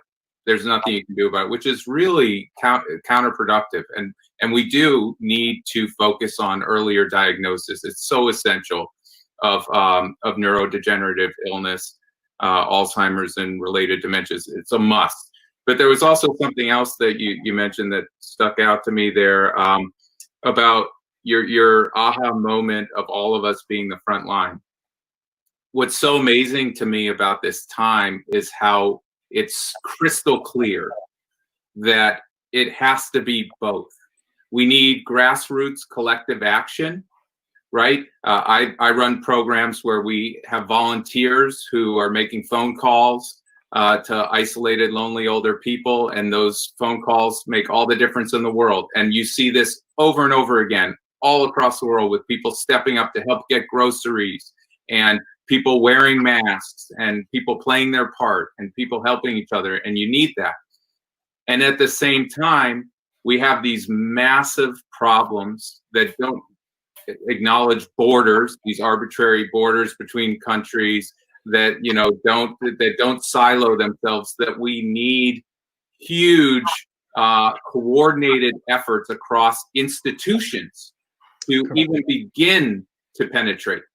And so it's just, we are living in a time where it could not be more clear that we need both. And that's why I was so glad to hear you talking about the public-private partnerships and the kind of collaboration that I know you to be involved in, and that I hope we spark others to become involved in through this discussion. You know, Scott, I'll send you a link to a manuscript that just came out in the Journal of Alzheimer's Disease, which you'd probably be interested in. It might actually help you with some of your colleagues. We looked at some cost data, and, you know, I don't think it surprised anyone that people with Alzheimer's disease cost Medicare more than someone without. And that, by the way, is not in treating their brain health. That's the fact that, you know, it's very difficult to manage your diabetes, for example, if you're having cognitive challenges. And I don't think it surprised anybody that the costs increase as the disease progresses. I think what really surprised us was that the healthcare utilization cost of the caregiver. And, you know, often the caregiver is also a Medicare beneficiary. That cost went up very, very early in the disease, in the stages of mild cognitive impairment. And you know what that's probably showing us is that those are caregivers who are trying to do it all on their own. And as a result, it's impacting their care. When my father was diagnosed, our doctors told me, "You now have 2 patients."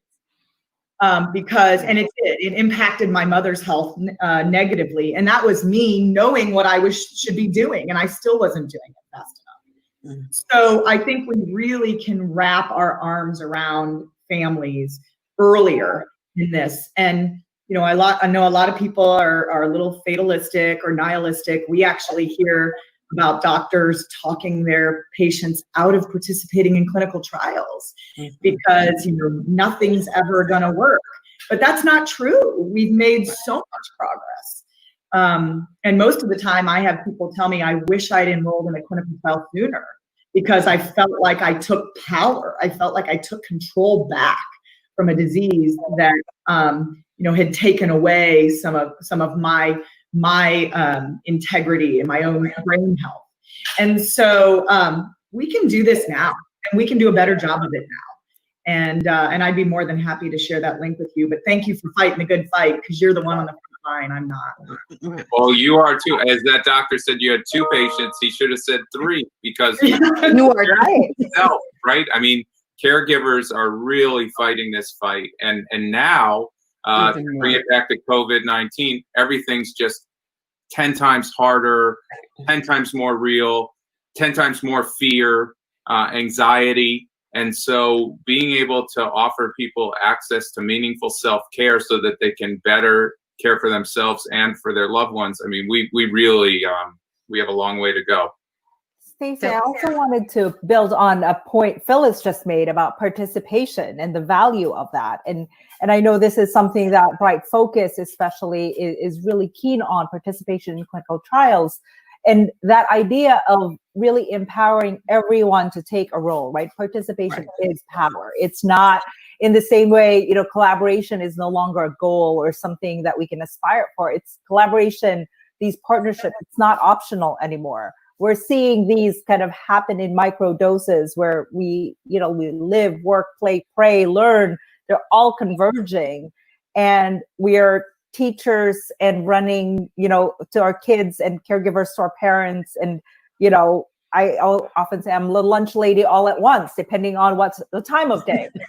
And these are the moments that really kind of push us to, it's interesting because often societies change when there's like something that's like disruptive innovation, like the internet or something along those lines. But right now the disruptor is so much bigger and so much more powerful with COVID.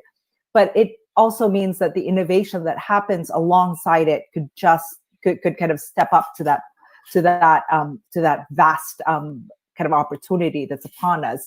And I also wanted to kind of build on something that Clark had said about the importance of basic research. And one thing that is kind of quite phenomenal at this moment is to look at the open science movement, right? For so long, when you look at clinical research information in back to Scott's point about like, look at science as a solution across the board, look at facts, look at data.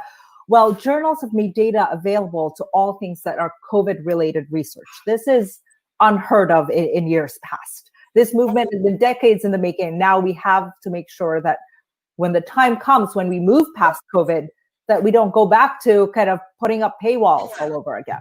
Like this data that allows science to move forward needs to be accessible across the board because it's part of what will make the next generation of scientists not only kind of excited about the future, but like have access to and not spend time reinventing the wheel. I think there's so much there.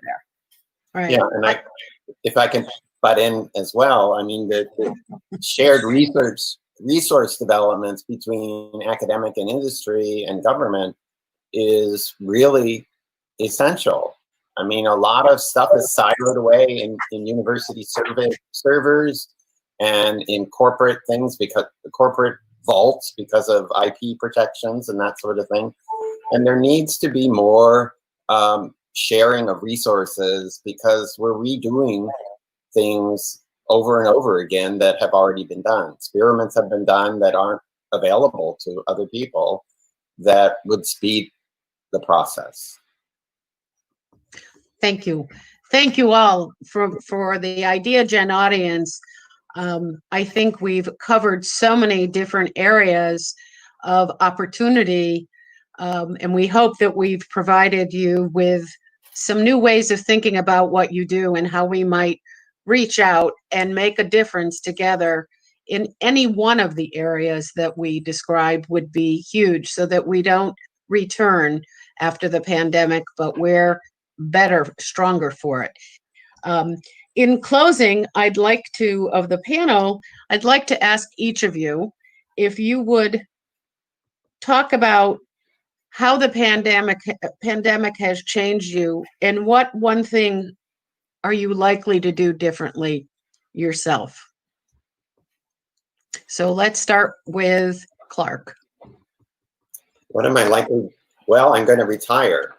And when I retire, I'm going to remove my title and my degree and go out there in the world and go on buses and, just local stores and meet with people of all walks of life and have a ability to sort of interject a little bit of science-based or, let's say, evidence-based decision-making, because there seems to be a need for that, but people just don't realize it because they're turned off by someone's credentials, and so that's what I'm hoping. It's time's up, I guess. That's what I'm hoping to do in the future. Right. Thank you, Clark. We'll go next to Phyllis. How has this changed you, and what one thing will you do differently? I think the big change for me is I'm appreciating some little things that we got too busy and too scheduled to appreciate. That could be anything from taking a walk, enjoying the outdoors, enjoying my family. And so one of the things that I really want to do differently is not let us get to that, fast. I've got to be busy all the time, and make sure that I hold some space to just be appreciative and not lose this perspective. I think it's probably a silver lining in all this, that we're all Absolutely. enjoying being still a little bit. Right. Scott? Yeah, I mean, I think it's a little too fresh still. Everything's dynamic, rapidly evolving still.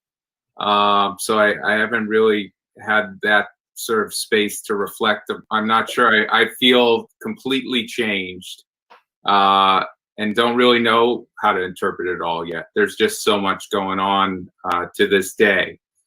I agree that taking time, slowing down, certainly thinking about, unnecessary movement and travel, but at the same time, I just feel that I have a new sense of urgency, sort of fierce urgency of now that I cannot let go of going forward. I think the amount that we've been able to bring people together, the amount we've been able to accomplish, I need to keep doing that. I think that my personal criteria of what's meaningful in terms of how I spend my time and the output and outcome that it'll result in has changed significantly. Thank you. Thank you, Scott. And Cecilia. Thanks, Stacy. Thanks, everyone. So inspiring. I think definitely appreciating and finding joy and energy from the mundane, quiet moments, right? And making time for what matters most. I've also been really personally, and as a family, we've been thinking hard about the big problems that are now in front of us. Like, these fault lines have been exposed in a way that we're forced to really kind of face it. And I'm challenging myself to not shut it off. It's so easy to switch screens, to turn down the volume, to kind of live in a safe bubble that you can create for yourself. But how do you not do that and not retreat in your safe zone and really kind of figure out what it means to be part of the solution, whatever that might be, wherever you might come from. And I think that's a issue that continues to for us. Well, but on behalf of Bright Focus and Ideagen, I want to thank you all for your time and your thoughtful conversation and exchange. I look forward to what I believe will be this is the beginning of many more conversations as we unwrap sort of what we're all living through to a better day tomorrow. And for our viewers, we'd like to conclude by offering to you to join us at Bright Focus, where we will hold a free online screening of the award-winning documentary on Linda Ronstadt, The Sound of My Voice. The film follows the career of the legendary singer who was forced to retire early due to a neurodegenerative disease. Before the film begins, you'll hear from producer James Keach and from 4 of our Bright Focus scientists about their hope for a future free of diseases of mind and sight.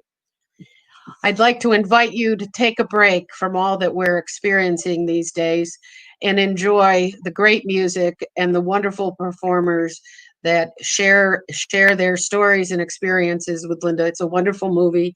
Join us, sign in. It starts June 4th and runs for a week. And it's a great respite from all that we're living with every day. And share it with your friends. Bright Focus is happy to include you in this. Thank you. Baby, you're no good. Linda could literally sing anything. Would you welcome, please, Linda Ronstadt.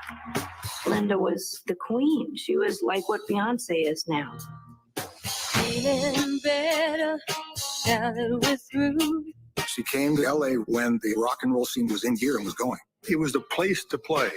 Linda was a very determined woman. I knew she was going to be a big star. Linda is such a perfectionist. She's a pain in the ass sometimes.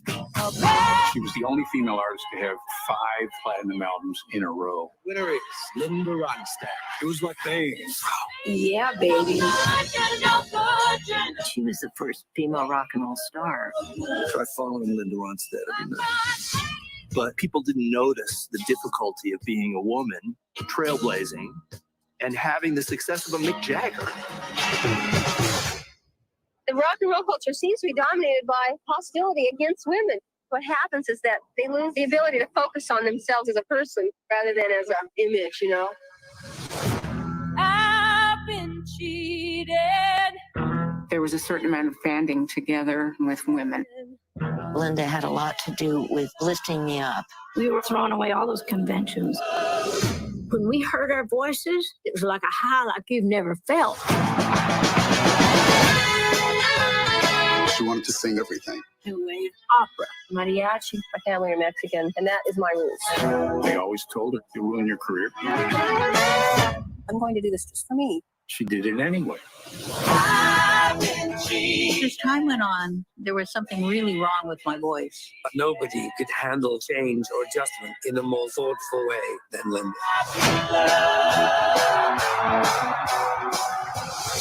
She was just a sweet, humble person. There's just no one that will have a voice like this. When will I be loved?